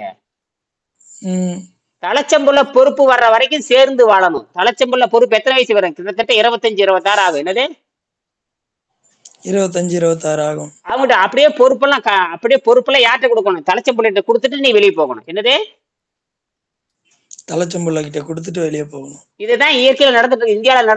இந்தியாவில நடந்துகிட்டு இருக்குது. நீங்க அப்படி நடந்துட்டு இருந்தது, அப்படிதான் நடந்துட்டு இருந்தது அந்த காலத்துல, ஆதி காலத்துல. அதுக்கப்புறம் கோயிலுக்கு போயிருவாங்க. என்ன பண்ணுவாங்க? கோயிலுக்கு போயிட்டு அப்படியே மறைஞ்சிருவாங்க. புரியுதா? கோயில்ல போய் அப்படியே இறங்கிடுவாங்க, ஜலசந்தரமா இறங்கிடுவாங்க. திரும்பி வீட்டுக்கு வர மாட்டாங்க. இதுதான் உண்மை. நாசம் பண்ணிட்டானுங்க எல்லாருமே. அதனாலதான் நான் தனியா காடு 100 ஏக்கர் 100 சென்ட் இடம் வாங்கி வச்சிருக்கேன். இங்க பிரச்சனை வரும் நேரம் அங்க போறதுக்கு இடம் வாங்கி இப்ப ரெடியா வாங்கி வச்சுட்டேன். 100 சென்ட் வாங்கி வச்சிருக்கேன். எத்தனை? 100 சென்ட். ஒரு வயல் அங்க வர மாட்டேன். ரெடியா வாங்கி வச்சிருக்கேன். பிரச்சனை வரும் டேரக்ட் அங்க போயிருவேன். அதுக்கு ரெடியா வாங்கி வச்சுட்டேன். ரெடியா வாங்கி இதுல சமாதி எல்லாம் பண்ற மாதிரில கட்டடம் எல்லாம் போட்டு வச்சுட்டாங்க. கல்லெல்லாம் வாங்கி போட்டேன். எல்லாம் போட்டு பெரிய கல்லு, பாறாங்கல் மாதிரி 2 டன்ல ஒரு கல்லு, 4 டன்ல ஒரு கல்லு, 8 டன்ல ஒரு கல்லு, அந்த கல்லு போட்டு முக்கோணம் வச்சு உள்ள போய் படுத்துட்டோம்னா அவ்வளவுதான், கதை முடிஞ்சுது. அதோட ரைட் வாங்க வேண்டியதுதான். அந்த நிலைக்கு நான் தயாராயாச்சு. அது எப்ப வரும்னு எனக்கு தெரியாது. இதை கொஞ்சம் பேருக்கு சொல்லி கொடுத்துட்டு போலான்னு உட்காந்துருக்கிறேன். நான் என்னுடைய கிழக்கு என்பது விண்வெளியில போய் உட்காந்து அங்க விவசாயம் பண்ணி வெங்கடேசன் சொன்னக்கூடிய கண்டுபிடிப்பு எல்லாம் கொண்டு வந்து எல்லாத்துக்கும் மின்சாரத்தை காட்டாம இறங்குறதுல முடிவு பண்ணியிருக்கேன். இருக்கிற சிச்சுவேஷன் அப்படின்னா, இப்ப இருக்கிற இந்த உலகத்துல ஹஸ்பண்ட் அண்ட் ஒய்ஃப் சேர்ந்து வாழ்ந்து அவங்களுக்கு வந்து அடுத்த சந்ததிக்கு நல்லபடியா ஒரு மைண்ட கொடுத்து அதை நோக்கிய பயணம் பண்றதுக்கு இங்க பெரிய ஒரு சிக்கலா இருக்கு. இப்ப நீங்க சொல்றபடி பாத்தீங்கன்னா ஹஸ்பண்ட் அண்ட் ஒய்ஃப் 2 பேரும் வந்து அந்த குடும்பத்துல உடம்பு சுத்தம் பண்ணி தூய்மை பண்ணி அந்த அறிவோட குழந்தை பெற்று அந்த வரியோட இது பண்றதுதான் விண்வெளிக்கே குடிபெயர முடியும் இல்லையா? அதுதான் இப்ப உங்க குறிக்கோள் அப்படின்னா, அப்ப இது வந்து சாத்தியக்கூறு தான். அந்த சாத்தியக்கூறு அப்ப எந்த ஒரு ஆண் எந்த ஒரு பெண் உடலை சுத்தம் செய்து அதை வந்து எடுத்துக்காட்டாக நின்று பண்றாங்களோ அவங்கதான் அடுத்த நிலைக்கு போக முடியும். அப்ப எப்படின்னா இன்னும் சில அதுதான் ஆரம்பத்துல இப்ப என் குழந்தை இப்படிதான் சொல்லிக் கொடுக்குறேன். இப்ப என் பொண்ணு இருக்காங்களே இப்படிதான் சொல்லிக் கொடுக்குறேன். என் பொண்ணுதான் முதல் உதாரணம். என் குழந்தைய தான் செய்வேன். எங்க குடும்பத்துல என்னுடைய குழந்தைக்கு தான் சொல்லி தர முடியும். என் குழந்தைகளுக்கு தான் சொல்லி தர முடியும். அப்ப வெங்கடேசன் ஐயாக்கு அந்த இது அந்த நிலை அதுதான் அறிவு. அதுதான் அறிவு. யாரு கண்டுபிடிக்கிறாங்களோ அது பயன்படுறவங்க. யாரு கண்டுபிடிக்கிறாங்க அவரு இருங்க, ஒரு விடையை கண்டுபிடிக்கிறான்னு அது விடையை கண்டுபிடிச்சு பயனடையவர் தான் போவான். தன் குடும்பம் கூட பயனடையாது. அவர் கண்டுபிடிச்சு மக்களுக்கு கொடுத்துட்டு போயிடுவாரு. அந்த அர்த்தம் புரிஞ்சவங்க, அந்த வாய்ப்பு இருக்கிறவங்க அதை பயன்படுத்த முடியும். அவர் கண்டுபிடிக்கும் போதே அவருக்கு 55 வயசு. ஆமா, கண்டுபிடிச்சு உலகத்தை அறிவிச்சு ஏத்துக்கிறது சாதாரண விஷயம். எனக்கு இந்த புத்தகம் கைக்கு வந்து சேர்ந்தா சாதாரண விஷயமானு கேக்குறீங்க. ஏன்னா உலகம் இன்னும் போகல. இன்னும் இந்தியாவிலே 1 கோடி பேர் 1 கோடி புத்தகம் வித்திருக்கணும். இந்நேரம் 1 கோடி புத்தகம் வித்திருக்கணும். ரேஷன் கார்டு இருக்கிற மாதிரி 2 கோடியே 15 லட்சம் சொல்றாங்க. 2 கோடியே 15 லட்சம் ரேஷன் கார்டு. அடேங்க அப்பா, ரேஷன் கார்டே 3 கோடி. இப்போ இந்த புத்தகத்தை பத்தின அவேர்னஸ் உங்களுக்கு இவ்வளவு இருக்குல்ல, நீங்களே தமிழ்நாட்டுல ஏதாவது ஒரு இன்ஸ்டிடியூஷன் ஸ்டார்ட் பண்ணலாம் இல்லைங்க ஐயா? அதுதான் பண்ணித்தானே போயிட்டு இருக்குது இப்போ. இல்ல, இது ஆன்லைன்ல பண்றீங்க, தமிழ்நாட்டுல சொல்றேன். அதெல்லாம் பண்ணித்தான் வச்சிருக்கிறேன். எல்லாம் பண்ணி வரணுமே. எல்லாருமே துபாயில இருந்து விட்டுட்டு வந்துருங்க. நேரம் வந்துருங்க. துபாயில இருந்து வந்துருங்க. நீங்க சிங்கப்பூர்ல வந்துருங்க. இவர் கனடால இருந்து வந்துருட்டேன். அவர் ஆசியால இருந்து வந்து எல்லாம் வாங்கல பார்க்கலாம். ஆனதாகட்டும். அப்புறம் தெரியும் டவுசர் கழட்டு போயிரு. வாங்க அப்புறம் தெரியும். பொண்டாட்டி ஐயோ ஐயோன்னு கத்தும். புள்ள ஐயோ ஐயோன்னு கத்தும். வாயில சொல்றதுக்குள்ள கரெக்டா தான் இருக்கேன். கிளம்பி வாங்கல நீங்க. இப்ப சொல்றேன். இப்ப ஆர்டர் போடுறேன். அது இல்லைங்க, இப்ப வேதாத்திரியத்துல எல்லாம் பண்ணி அதைத்தான் சொல்றேன். கிளம்பி வாங்குறேன். நீங்க தான் மாணவர். கிளம்பி வாங்குறேன். உடனே உத்தரவு போட்டாச்சு. பிளைட் பிடிச்சி காலையில வந்துடுறீங்க. நீங்க பிளைட் பிடிச்சி காலையில வந்துடுறீங்க. அவர் கனடால வந்து நாளைக்கு காலையில பிளைட் பிடிச்சி வந்துடுறீங்க. வேணா ஒரு டைம் ஒரு 10 நாள் டைம் தர. எல்லாம் பிளைட் போட்டு வாங்க, அங்க பேசிக்கலாம். எல்லாம் 100 ஏக்கரா 100 சென்ட் வச்சிருக்கேன். 8 ஏக்கரா தனியா இருக்குது. 4 ஏக்கரா ஜூன் மாசம் நாங்க ஊருக்கு வருவோம். அந்த கதையெல்லாம் இருக்கா? அந்த கதையே இருக்கப்படாது. 12 ஆண்டு அங்க இருக்கணும். என்னது 12 ஆண்டு இந்த வாயை கிண்டுற வேலையில வேண்டாம். 12 ஆண்டு இருக்கிறதா மட்டும் நாங்க வரணும், புரியுதா? ஐயா வாங்கின கடன் எல்லாம் யார் அடைக்கிறது? அது அங்கேயே நிறுத்துங்க. அப்ப பேச அப்படியே அங்கேயே நிறுத்திட்டு வைங்க. அங்கேயே நிறுத்துங்க. அதெல்லாம் ஊருக்கு தாண்டி உபதேசம் எனக்கு இல்லைங்கிற மாதிரிலாம் இந்த சிக்கல்ல விடாது. எங்களுக்கு எல்லாம் தெரியும், புரியுதா? பிராக்டிகல் டிஃபிகல்ட்டின்னு ஒண்ணு இருக்குங்களா? இப்ப அவங்களுக்கு ஒரு கமிட்மெண்ட்டை வச்சுட்டு நம்ம பூ வாங்கிட்டு இருக்கிறதுனால இந்த கிவன் இருங்கயா, இந்த கிவன் பாயிண்ட் ஆஃப் டைம்ல இங்க கொடுக்கப்பட்ட டைம்ல அற்பமான இந்த டைம்ல அந்த ஸ்பேஸ்ல எங்களால என்ன கத்துக்க முடியுமோ அதை கத்துக்கிட்டு நம்ம உடம்பையும் மனசையும் எப்படி பக்குவப்படுத்திட்டு அடுத்த நிலைக்கு போறது. ஒருவேளை ஒரு 20 வருஷத்துக்கு முன்னாடி உங்களை சந்திச்சிருந்தோம்னு வச்சுக்கோங்க, இந்த மாதிரி கமிட்மெண்ட் ஆயிருக்க மாட்டோம். அப்ப நாங்க உங்களுடைய அருமையான சீடர் ஆயிருப்போம். இன்னத்துக்கு நாங்க வந்து தயாராயிட்டு இருந்திருப்போம். பரவாயில்ல. இப்ப நான் என்ன சொல்றேன்னா, அந்தந்த ஊர்ல ஆரம்பிங்கன்னு தான் சொல்ல வரேன். அந்தந்த ஊர்ல முயற்சி பண்ணுங்க.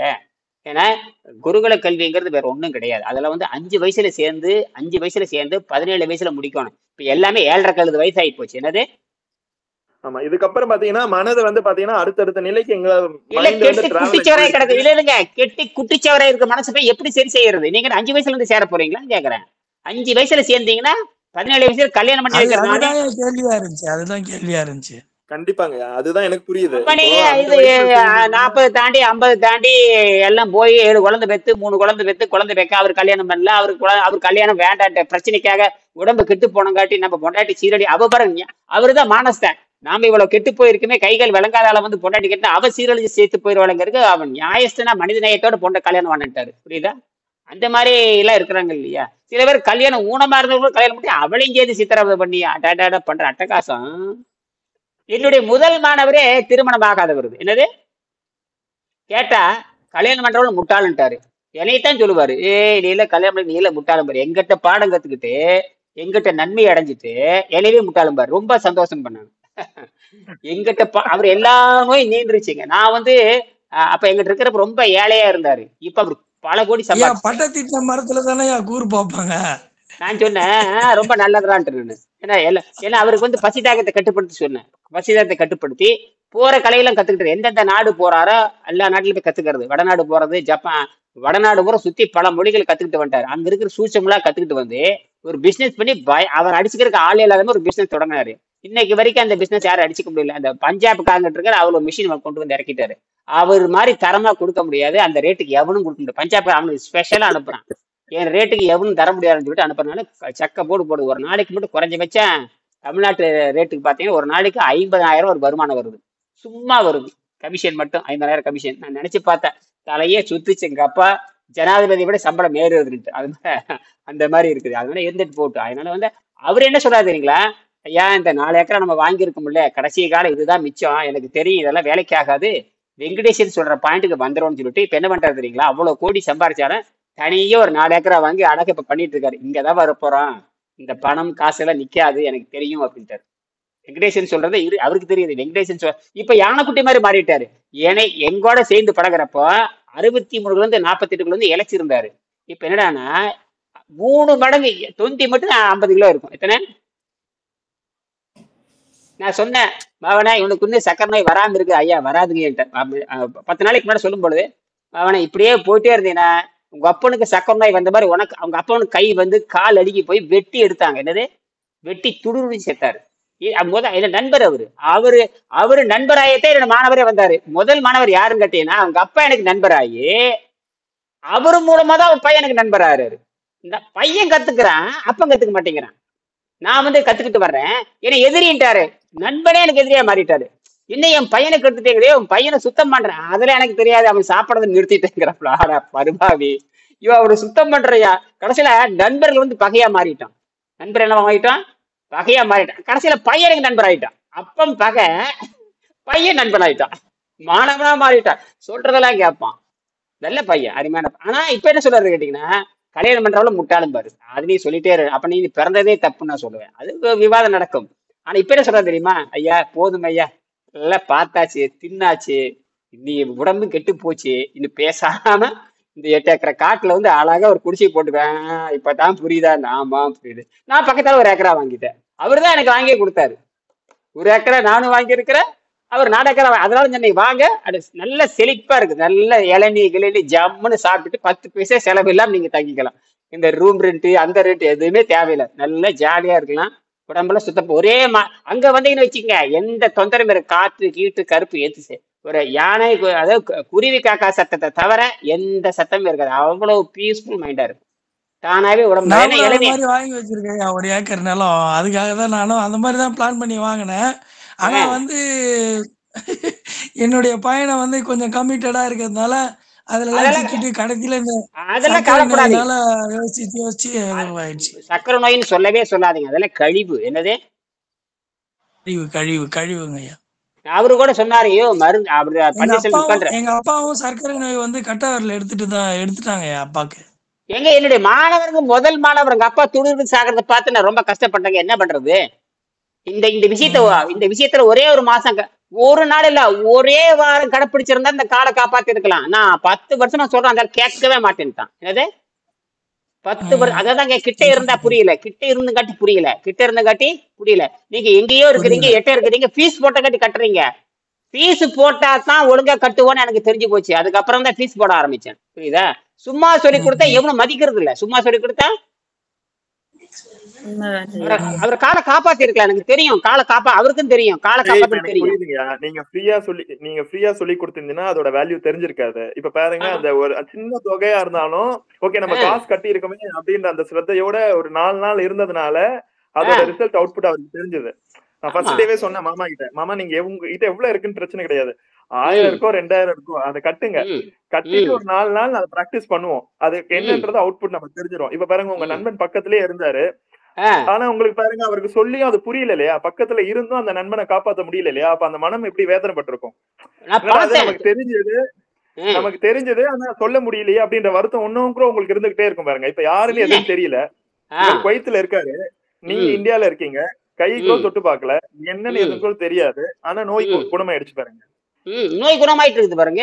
எவ்வளவு அது அவருக்கு ஏன் புரியலன்னு கேட்டீங்கன்னா, கிட்ட இருந்துக்காட்டி அது புரியல. கிட்ட இருந்துக்காட்டி கிட்ட இருந்தா எதுவுமே புரியாது, எட்ட இருந்தா எல்லாமே புரியும். அது மாதிரிதான் இருக்கு.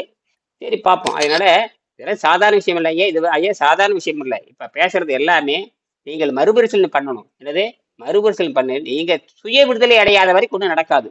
எல்லாமே விடுதலை. இந்த வீடுங்கிறது தான் தனி மனித விடுதலை தான்.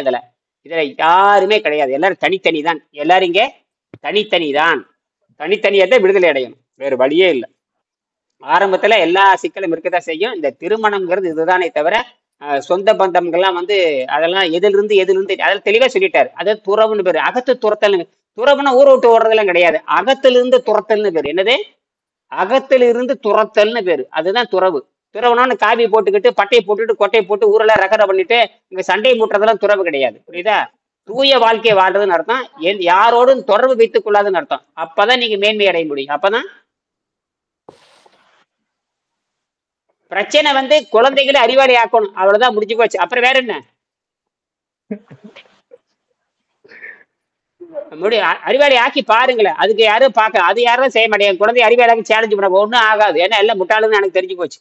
எந்த அறிவாட்டை கொண்டு போறீங்க? இந்த யோகி எங்க இருக்கிறான்னு சொல்லுங்க. இந்தியாவில யாரும் யோகி சொல்லுங்களா? திருட்டு பழுதான் இருக்கானுங்க. ஏங்க இவரு நம்ம தனபாலன் இவரு தயாளன் வந்திருக்காரு. ஏங்க தயாளன் இந்தியாவில ஒரு சிறந்த யோகி எவனாச்சும் இருக்கானு சொல்லுங்க. ஆராய்ச்சி பண்ணணும் ஐயா. கரெக்டா தப்பிச்சிட்டாரு. என்னுடைய குழந்தையை கொண்டு விடணும், அதாவது 18 வயசு பொண்ணை கொண்டு ஒரு சாமியாட்டு விடலாமா?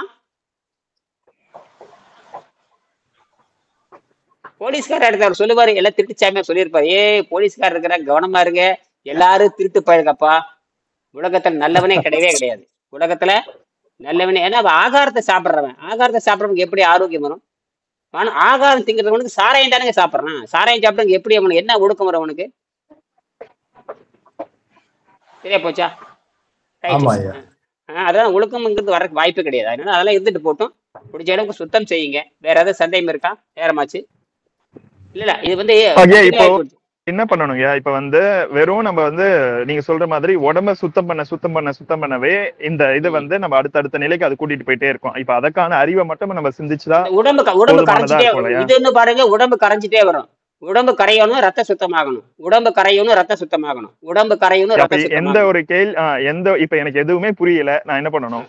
வெறும் உடம்பு கரையணும், ரத்தம் சுத்தமாகணும், இதை மட்டுமே என்னுடைய தாரக மந்திரமா வச்சு நான் டிராவல் பண்ணலாம். வேற எதுவுமே தேவை. இது பேசிக். அப்படித்தானங்க தனபாலன், இந்த தயாளன் அப்படித்தானே?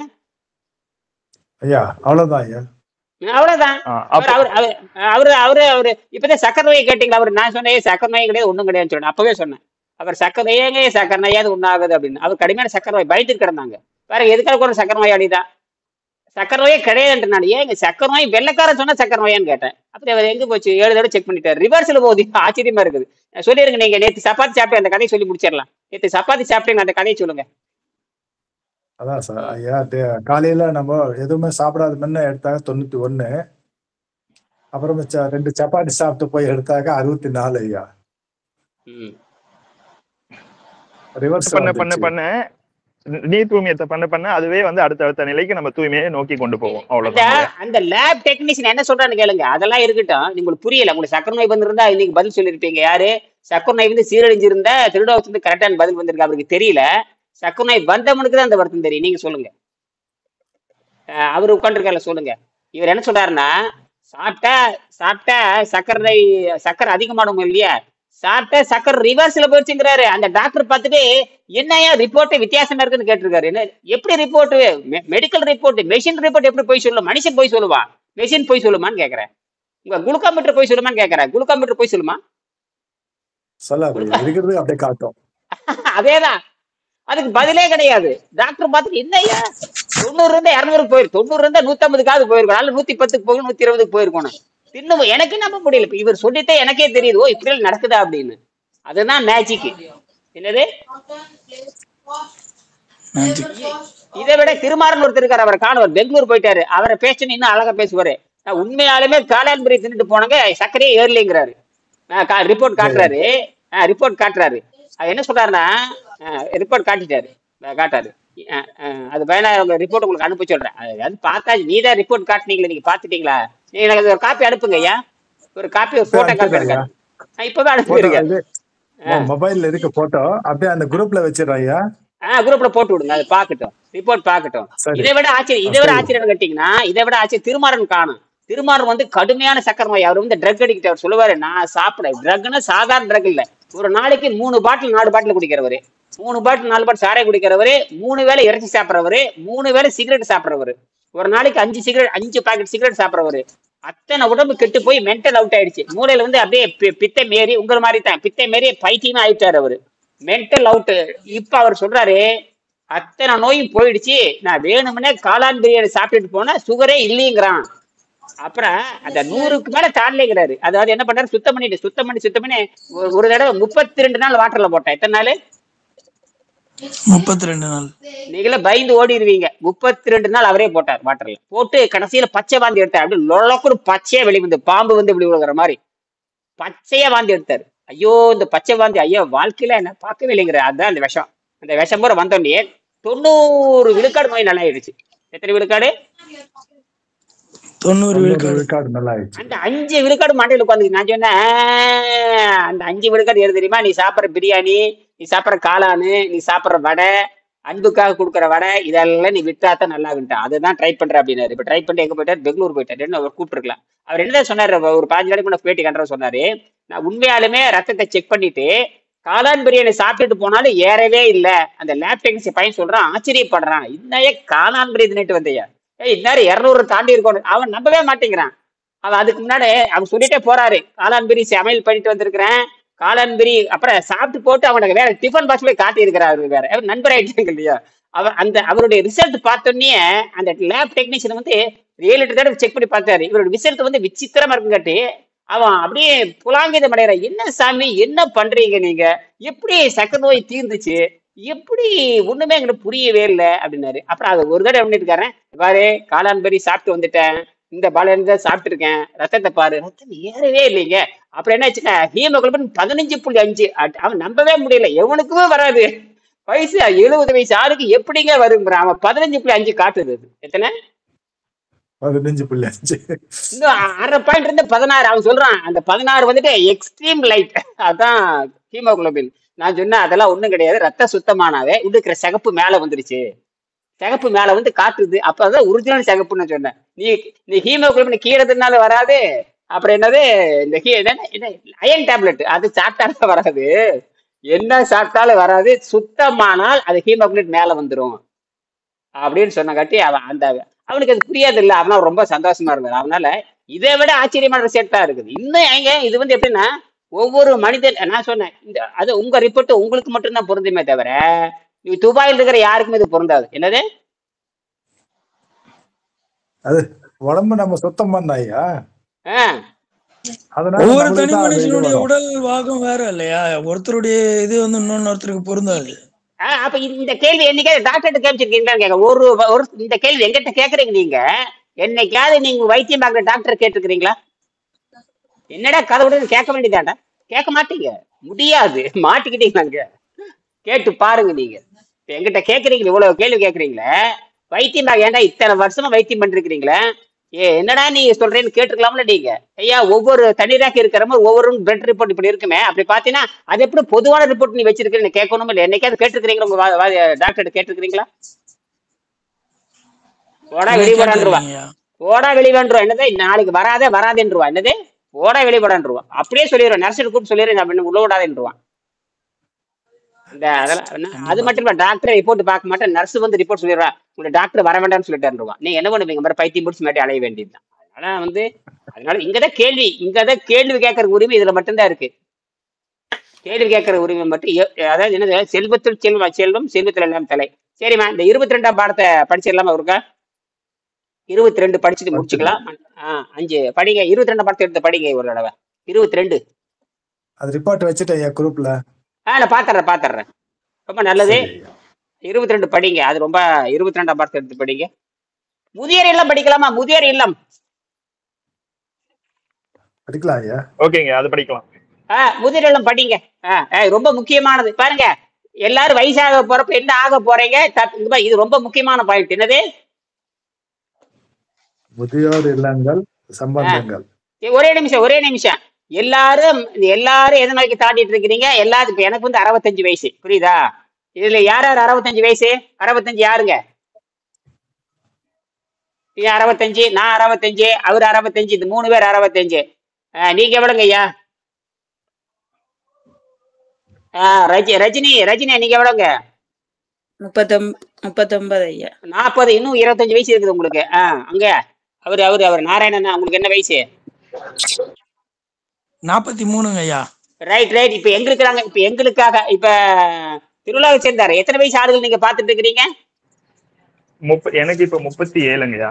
உங்களுக்கு வயசு முதியோர் இல்லத்துல எத்தனை எங்க மாதிரி வயசு ஆளுகள் தான் இருக்கிறாங்கன்னு கேக்குறேன். 65 தாண்டவதான் இருக்கானான்னு கேக்குறேன். 65 அப்ப எங்க மாதிரி இருக்கிற ஆளுங்களுக்கு வைத்தியம் நாங்க பாத்துக்கிறோம். சரியா? இப்ப நமக்காக படிக்கிறோம். யாருக்காக படிக்கிறோம்? பன்னீர்செல்வத்துக்கு, இனியனுக்கு, தயாளனுக்கு. படிங்க, மற்றவங்க கண்டுக்காதீங்க. வையத்து வாழ்வாங்கு வாழ்பவன் படிங்க. யார் படிக்கிறீங்க? நீங்களே படி. திருவள்ளுவர் நீங்களே படிங்க. எத்தனாவது பேஜுங்க? 173 173 173 படிங்க. ரஜினி நீங்களே படிங்கம்மா. நல்லா தமிழ் படிங்க. ரஜினியே படிக்கிறேன். ரஜினியம்மா நீங்க படிங்கம்மா. கன்னடா ரஜினி படிங்க. வையத்து வாழ்வார் வான்றையும் தெய்வத்துள் வைக்கப்படும். தேவையான நிலப்பரப்பளவு என்ன என்று கேள்விக்கு குழந்தைகளுக்கு மட்டுமே நிலம் என்றும் இந்த மனிதனுக்கு நிலமே தேவையில்லை என்றும் தான் பதில் சொல்ல வேண்டி இருக்கிறது. 5 அறிவுள்ள ஜென்மமாக பிறக்கும் மனிதனுக்கு அறிவு, 6 அறிவு, 7 அறிவு என்று அறிவு பெருக்கமடையும் போது அவன் வானுரையும் தெய்வமாக மாறி அவனுடைய உடல் எல்லா மாந்தர்களும் வந்து வழிபடும் கோவிலாக மாறிவிடுகிறது. முதல் தரம் புகழ்பெற்ற எல்லா ஆலயங்களிலும் ஒரு யோகியின் உடல் மூலஸ்தானத்தின் கீழே புதைக்கப்பட்டு அதன் மேலே விக்கிரகம் வைக்கப்பட்டு வழிபாடு நடத்தப்படுகிறது. யோகிகள் அவ்விடத்தில் யோக ரூபத்தில் வாழ்ந்து மக்களுக்கு நன்மை செய்தபின் பிறவியை விண்வெளி விடுகிறார்கள் என்று நம்ப. ஆகவே வையத்துள் வாழ்வாங்கு வாழ்ந்தவனுக்கு தேவையான கிடையாது. அவர்களின் மற்ற மாந்தர்களுடையது போல நவத்துவாரங்களின் மூலம் நீங்காமல் அவர்கள் கபாலத்தின் உச்சியில் ஒரு தெறிப்பு பிரமரந்திரத்தின் மூலம் உடலை விட்டு நீங்கும் என்று நம்பப்படுகிறது. வாழ்வாங்கு மக்களுக்கு ஆசிரியர்களாக விளங்க கடமைப்பட்டவர்கள். அவர்களின் இருப்பிடம் குறிப்பாக விளங்க வேண்டும். அதுவே ம் அவருக்கு ம் பின் கோபமாக மாறுகிறது. ம் மேற்படி கருத்துக்களை தொடர்ந்து ஒரு விஞ்ஞான விளக்கம். என் புத்தகம் உணவில்லாமல் வாழும் கலை யோக முறையின் பக்கம் 78 முதல் பகுதியில் நான் எழுதியுள்ள விஞ்ஞான கருத்துக்களை தொடர்ந்து இந்த விளக்கங்களை எழுதுகிறேன். ம் விஞ்ஞானிகள் அண்டத்திலுள்ள சகல சக்திகளும் 2 வகைகளில் அடங்கி விடுகின்றன என்று கூறியிருக்கிறார்கள். அவையாவன ம் எலக்ட்ரோனிக் ரிபல்யூஷன், ம் கிராவிட்டி அட்ராக்ஷன். இப்போது அண்டத்தில் எலக்ட்ரானிக் ரிபல்யூஷன் நடந்து கொண்டிருக்கிறது. பல கோடி வருடங்களுக்கு பின் கிராவிடேஷனல் அட்ராக்ஷன் மேலிட்டு அண்டம் சுருங்கி அதன் முந்தைய நிலையான பிக் பேங் நிலையை அடையும் போது தற்போது பெரும்பாலான விஞ்ஞானிகளால் ஒப்புக்கொள்ளப்பட்டுள்ள மேற்படி தியரி கூறுகின்றது. இதனால் மெட்டீரியல் யூனிவர்ஸின் அழிவும் மறு உற்பத்தியும் மேற்படி தத்துவத்தின்படி உறுதி செய்யப்படுகின்றன. ஒரே நிமிஷம் எல்லா மெட்டீரியல் அழிஞ்சு போகும். என்னது? எல்லா மெட்டீரியல் லைஃபும் இருக்காது. நினைச்சு பாருங்க, எந்த லைஃப் இருக்காது. நீங்க சொல்லக்கூடிய எந்த மெட்டீரியல் லைஃபும் இருக்காது. கண்ணால் பார்க்கின்ற எந்த பொருளும் இருக்காது. சரியா? அதை தான் அவங்க சொல்றாங்க. நீங்க நினைக்கிற மாதிரி எதுவுமே இருக்காது, நொறுங்கி போயிருங்கிறான். மதம் வேற மாதிரி பயப்படுத்துது, அறிவியல் தெளிவா சொல்லுது. சுருக்கம் வருகின்ற பொழுது ஒண்ணுமே இருக்காதுங்கிறான். என்ன திரிலோக சங்கர்? இதெல்லாம் அட்வான்ஸ்டு சயின்ஸ், இதெல்லாம் சாதாரண விஷயம் கிடையாது.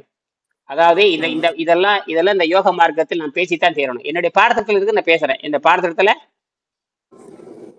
நான் படிக்கிற பாடத்திட்டத்தில் உங்களுக்கு புரிஞ்சாலும் சரி புரியாட்டும் சரி, அதை பத்தி எனக்கு கவலை கிடையாது. இந்த பாடத்திட்டத்தில் இருக்குது. வாத்தியாருக்கு பாடத்திட்டத்தை போட்டாச்சு. வாத்தியார் பள்ளிக்கூடத்தை பாடம் நடத்த வர்றாரு. உனக்கு புரிஞ்சா என்ன புரியாட்ட என்ன, இந்த பாடத்தில் இருக்கிறத நான் படிச்சுட்டு போயிடுவேன். என்னது? உன்னுடைய நீங்கள் முயற்சி இருந்தால் இங்க தப்பிச்சு தான் போகணும். இதுல ஒன்றும் பண்ண முடியாது. இந்த என்ன விஷயம் கேட்டேன், இதை நான் செஞ்சு பார்த்துட்டு தான் சொல்றேன். இந்த மிஷினெல்லாம் நான் ஆரம்பத்துல கண்டுபிடிச்சி கையில வச்சிருக்கேன். இதெல்லாம் பின்னாடி வரப்போகுது. அதெல்லாம் இப்ப சொல்ல உங்களுக்கு புரியாது. காலையில கூட பேசினேன், ஒரு 1.5 மணி நேரம் போட்டு எல்லாத்தையும் ராவி இருக்கேன். 90 பேத்துக்கு அது புரியாது. என்ன கண்டுபிடிச்சுன்னு தெரியாது, என்ன பார்த்தேன்னு தெரியாது. 1 ml தண்ணியில 1 வோல்ட் எடுக்குன்னு சாதிச்சிருக்கேன். 1 ml தண்ணியில 1 வோல்ட் எடுத்து காமிச்சிருக்கேன். பாத்தீங்களா இல்லையா? விளையாட்டு கிடையாது. அதை இது அப்ளைடு சயின்ஸை மாத்தணும். இப்ப தியரி தான் கண்டுபிடிச்சிருக்கேன். இது அப்ளைட மாத்தணும்னா பல கோடி ரூபாய் வேணும். எவங்கிட்ட போனா அதுக்குள்ள ஆள் இருக்காங்க. அதெல்லாம் இன்னும் ப்ரூவ் பண்ணணும். நிறைய இருக்கு அதுக்கு வேலையில. அது என் பொண்ணை வச்சு நான் பண்ண போறேன். அது பின்னாடி பார்க்க, அதுக்கு ஹங்கேரி போய் ஜெர்மனி போய் அதை பண்ணி உலகத்துக்கு கொண்டு வரணும். ஏன்னா எலக்ட்ரிசிட்டின்னு வந்துட்டா தான் விண்வெளியில வீடு. இப்ப கூட எலன் மாஸ்க் என்ன சொல்லியிருக்கான்னு கேட்டீங்கன்னா, இப்போ ஒரு 2055க்குள்ள 1 லட்சம் பேர்த்தையாவது நான் செவ்வாய்க்கு குடியேற்ற போறேங்கிறான். நடக்கவே நடக்காது. அது இந்த உடம்பை மாத்தாம நீங்க போக முடியாது. உடம்பை மாத்தாம போக முடியாது. 11ஆம் பாடத்துல தெளிவா சொல்லியிருக்காரு, வெங்கடேசன் சொல்லியிருக்காரு. அவர் ஒரு விஞ்ஞானி. 11ஆம் பாடத்துல அது சினோபிக்ஸ்னு வரும். 11ஆம் பாடத்தை எடுத்து படிச்சு பார்த்தா வரும். இந்த உடம்பானது விண்வெளிக்கு தயாருள்ள உடலாக மாறி விடுகிறது, திரும்பி வராத நிலைக்கு போகிறது. நிரந்தரமான குடியிருப்பை வைத்துக் கொண்டு வீடு கட்டி வாழ்வதற்காக இயற்கை நம்மை படைத்திருக்கிறது. ஆகையினால் கீழே சொல்லியிருப்பார் 12ஆம் பாண்டு, மனிதன் விண்வெளியை ஆக்கிரமிக்க வேண்டும்ங்கிறாரு. அப்ப யோக உடலும் சக்தி விண்வெளியிலிருந்து வாழக்கூடிய மட்டும்தான் அங்க போக முடியுமே தவிர எந்த சாப்பாட்டு ராமானும் போக முடியாது. அடுத்தது படிக்குமா. மேலும் இந்த யூனிவர்ஸ் என்பதே ஒரு பிளாக் ஹோல், கருஞ்சுழி இதற்கு வெளியே ஒரு கருத்து நிலவுகிறது. கடுமையான ஈர்ப்பு கருஞ்சுழியில் இருந்து ஒளியும் வெளியேற முடியாது. நாம் இந்த நம்முடைய மெட்டீரியல் பாடியுடன் இந்த அண்டத்தை விட்டு வெளியேற முடியாது. ஆனால் இன்னொரு சக்தி கோடிக்கணக்கான வருடங்களில் வளர்ந்து வந்திருக்கிறது. அதுவே மென்டல் ஃபோர்ஸ். முக்கியமான இருங்க ரொம்ப முக்கியமான இதுதான் மென்டல் ஃபோர்ஸ் பேர். என்னது நாராயணன்? உங்களுக்கு தான் என்ன ஃபோர்ஸ்? Mental force. இப்ப இந்த பிசிக்கல் பாடி அவுட். என்னது? பிசிக்கல் பாடி அவுட், மென்டல் பாடி அவுட் ஆயிரும். அப்போ பிசிக்கல் பாடி, அப்ப உங்க சார்ந்து இருக்கிற பிசிக்கல் பாடி, உங்க சார்ந்து இருக்கிற அத்தனை பிசிக்கல் பாடி அவுட் ஆயிரும். எல்லாமே அவுட் ஆயிரும். ஒண்ணு கூட நிக்காது. கடைசியில மென்டல்ங்கிற அந்த உயிர் மட்டும் இருக்கும். அது நீங்க உடலோடு இருக்க முடியாது. அது தனி ஃபோர்ஸ், உயிர் மட்டும்தான் அதுல இருக்கும். அதுக்கு அழிவே கிடையாது. உடலுக்கு அழிவு இருக்குமே தவிர உயிருக்கு அழிவு கிடையாது. அது லைவ் போட்டான்னு பேரு. இவன் உயிர்னு சொல்றான் இல்லையா, அது விஞ்ஞான ரீதியா சொல்லணும்னா அதுக்கு பேரு லைவ் போட்டான், உயிர் உள்ள ஒளித்துகள்னு பேர். அது சாகவே சாகாது. எலக்ட்ரான் எப்பவும் சாகாது. அதே போல உயிருள்ள எலக்ட்ரான் இன்னும் யாருமே உயிருள்ள எலக்ட்ரான் இதுவரைக்கும் எந்த விஞ்ஞானி சொன்னது கிடையாது. நாம் விஞ்ஞானத்தை பத்தி பேசுறோம். அவன் விஞ்ஞானத்துல போட்டானை பத்தி பேசுறான். போட்டானோட லைவ்னு ஒண்ணு சேர்த்தணும். அது வந்து உயிரற்ற போட்டான், இது வந்து உயிருள்ள போட்டான். இப்படித்தானே இருக்க முடியும். உலகத்துல 2 மெட்டல் இருக்குங்க, லிவிங் மெட்டீரியல், நான் லிவிங் மெட்டீரியல் சொல்லி கொடுக்கணும். நான் பாடத்துல படிச்சிருக்கிறேன், எல்லாரும் நீங்க படிச்சிருப்பீங்க. லிவிங் மெட்டீரியல், நான் லிவிங் மெட்டீரியல் படிச்சிருக்கீங்களா இல்லையா? ஆமாய்யா. அந்த போட்டான் வரைக்கும் வந்துட்டீங்க. எது வரைக்கும் வந்துட்டீங்க? போட்டான் வந்துருக்கு அப்புறம் அது வந்து பாத்தீங்கன்னா இன்ஆர்கானிக் போட்டான் வச்சுக்கலாம், இது ஆர்கானிக் போட்டான் வச்சுக்கலாம். என்னது ஆர்கானிக் போட்டான உயிருள்ள தன்மையுடைய ஒளின்னு வச்சுக்கலாம். இன்ஆர்கானிக் போட்டான மெட்டல் கிட்டல் உப்பு கிப்புன்னு வச்சுக்கலாம். அதுக்கும் போட்டான் இருக்குது, இதுக்கும் போட்டான் இருக்குது. இதுல போட்டான் இருந்தா லைவ் போட்டான், அதுல போட்டான் இருந்தா ஆர்டினரி போட்டான். கரெக்டா? கண்டிப்பா. இப்ப அவன் என்ன அறிவிக்கணும் எதிர்காலத்துல? போட்டான்னு சொல்லியாச்சு. அப்ப இந்த மாதிரி மனிதனுக்கும் இப்ப சொல்லிட்டானுங்க, என்ன சொல்றானுங்க, உடம்புலையும் பயோ போட்டான் இருக்குன்னு கண்டுபிடிச்சிட்டானுங்க. ஏன்டா டேய் முட்டாளுகளை, இதை தாண்ட உடம்பு தான் பண்ணிட்டு தான் இருக்குது. இப்ப என்ன சொல்றீங்க, பயோ போட்டான் இருக்குன்னு கண்டுபிடிச்சிட்டாங்க. இது வரைக்கும் ஏதோ வந்து லைட்ல போட்டான் இருக்குது, விண்வெளியில் போட்டான்னு சொன்ன அதே அறிவாளி முண்டங்களை இப்ப என்ன ஒத்துக்கிறானா, உடம்புலையும் போட்டான் இருக்கிறது, அந்த போட்டான் தான் வேலை செய்யுதுங்கிறான். எடுத்து நெட்ல போட்டு பாருங்க, பயோ போட்டான்னு போட்டு பாருங்க, வரும் பாருங்க. உடம்பு இதுலதான் இயங்குதுன்ட்டான். கடைசியில் எங்க வந்துட்டான், இந்த போட்டான்ல தான் இயங்குதுன்னு வந்துட்டானுங்க. இப்ப அப்ப இது வரைக்கும் சொன்னது டூப்பெல்லாம் போச்சு. சாப்பாட்டுல இயங்குது, சோத்துல இயங்குது, கருவாட்டுல இயங்குறது, கோழி குழம்புல இயங்குது, பன்றி கண்ணில இயங்குதுங்கிறதெல்லாம் தப்பு. என்னது இப்ப என்ன சொல்றீங்க, இந்த வைத்தியம்ல ஆகாது, இந்த போட்டானை வைத்து கொண்டு புற்றுநோய் குணமாக்க முடியுமான்னு பாக்குறானுங்க மாவன. அது நடக்காதங்க. சோத்தை தின்னு போட்டு போட்டான கையில் எடுத்துன்னு வச்சா மீண்டும் மீண்டும் எக்கச்சக்கமா தான் போகுமே தவிர ஒழுங்கா பரிணாமத்தின், அதாவது பரிணாமத்தின் எச்சமாக இருக்கிற ஒட்டுக்குடலை வெட்டி எடுக்கிற மாதிரி இறப்பை வெட்டி எடுக்கிற அளவுக்கு தூய்மையா இருக்கணும். என்னது இப்ப ஒட்டுக்குடல் வெட்டி எடுத்துட்டா அங்க ஒண்ணுமே இருக்காது. இப்போ இந்த விரலை வெட்டி எடுத்துட்டு பெருவரலை வெட்டி எடுத்துன்னு வச்சுக்கோங்க, பெருவரல் இருக்குமே, வெட்டி எடுத்தாச்சு, இருக்குமா இருக்காதா? இருக்காது. அதே மாதிரி இறப்பை வெட்டி எடுத்தாச்சு, இருக்குமா இருக்காதாங்க? இருக்காது. அதே மாதிரி சுத்தம் பண்ணி இல்லாத மாதிரி கொண்டு வரணும். என்னது சுத்தம் பண்ணி இல்லாத மாதிரி கொண்டு வரணும். என்ன புரிஞ்சுக்கிட்டீங்க சொல்லுங்க பாக்கலாம். என்ன யார் புரிஞ்சுக்கிட்டீங்க சொல்லு. சுத்தம் பண்ணப்போ அங்க எதுவுமே இருக்காதையா, கிளீனா இருக்கும். இருந்தாலும் இல்லனாலும் அந்த விஷ நீரே சுரக்க கூடாதுன்னு அர்த்தம். என்னது என்னது சொல்லுங்க. என்ன சொல்றான்னா, விஞ்ஞானப்படி சொல்றான்னா என்ன சொல்றான்னா, இறப்பையில பிரச்சனை வருதுன்னு வச்சுங்க, உணவு பாதை 33 அடி இருக்கு, யாராவது 9.5 மீட்டர் 10 மீட்டர் இருக்கு, அது ஏதாவது பிரச்சனை வந்ததுன்னா அந்த பிரச்சனைக்குரிய பகுதியை வெட்டி எடுத்துடலாம். அந்த மாதிரி தான் இறப்பையும் அப்படித்தான். இறப்பையில புற்றுநோய் வந்து எடுத்துடலாம், உணவு பாதையில புற்றுநோய் வந்து எடுத்துடலாம், இப்படின்னு சொல்லிட்டே போறான். அப்படின்னு எதுவுமே தேவையில்லைங்கிறான். எதுவுமே தேவையில்லை, பிரச்சனை வருகின்ற பொழுது எடுத்துடலாங்கிறான். அதனால எந்த நன்மையும் இல்லைங்கிறான். என்ன சொல்றானா, அந்த இறப்பை வெட்டி எடுத்துட்டா சுத்தமா பசியே இருக்காதுன்ட்டான். சுத்தமே பசியா இருக்காது.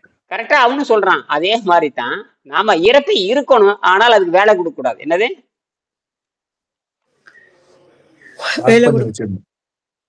என்னது ரெஸ்ட் கொடுத்துடணும்.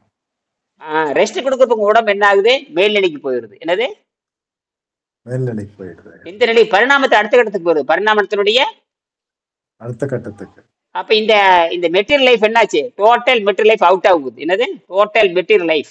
இப்பவே புரிஞ்சுக்கிறீங்க, எந்த மெட்டீரியலும் தேவையில்லைன்னு வந்துடுறீங்க. அந்த காலையில டிஃபனு பூரி பொங்கல் எதுவும் இல்லாம தானே வர்றீங்க. ஆமாய்யா. பொண்டாட்டினுடைய சப்போர்ட் 100% இல்லை. என்னது எந்த சப்போர்ட் இல்ல, 100% இல்ல. பொண்டாட்டிக்கு ஆப்பு வச்சாச்சு. என்னது பொண்டாட்டிக்கு ஆப்பு வச்சாச்சு. நீ சமைச்சு போட்டு என்ன ஏமாத்த முடியாது. சமைச்சு போட்டு ஏமாத்த முடியாது. டயாலும் ஏமாத்த முடியுமா? ஏமாத்த முடியாது. இப்ப தெரிஞ்சு போச்சா யாருன்னு. நீங்க யார் சர்வ வல்லமையோட. அப்ப இயற்கையை தான் உங்களை காப்பாற்றிக்கிறது. இப்ப அவங்களுக்கு உட்காந்து இருக்கிறாங்க எதுக்கால, அவங்களுக்கு பெண்மணி தான் அவங்களுக்கு தெரியும். நான் என்ன சொல்றேன் அவங்களுக்கு தெரியும். சும்மா வர என்னோட ஸ்டூடெண்ட் பெண்களும் இருக்கிறாங்க, ஆண்களும் இருக்கிறாங்க. பேசுனா உண்மையை தான் பேசணும். பேசுனா உண்மைதான் பேசணும் ஐயா. என் வீட்டுக்காரி பக்கத்தால உட்காந்துருக்கேன், என் வீட்டுக்காரியும் தெரியும், என் வீட்டுக்காரி பக்கத்தால தான் உட்காந்துருக்கேன். என் பொண்ணுகளுக்கும் தெரியும் நான் என்ன பண்றேன். உங்ககிட்ட நான் போய் சொல்லலாம், என் பொண்ணுங்க 25 வருஷமா பாத்துக்கிட்டு இருக்கிறாங்க. எத்தனை வருஷமா? 25 வருஷமா.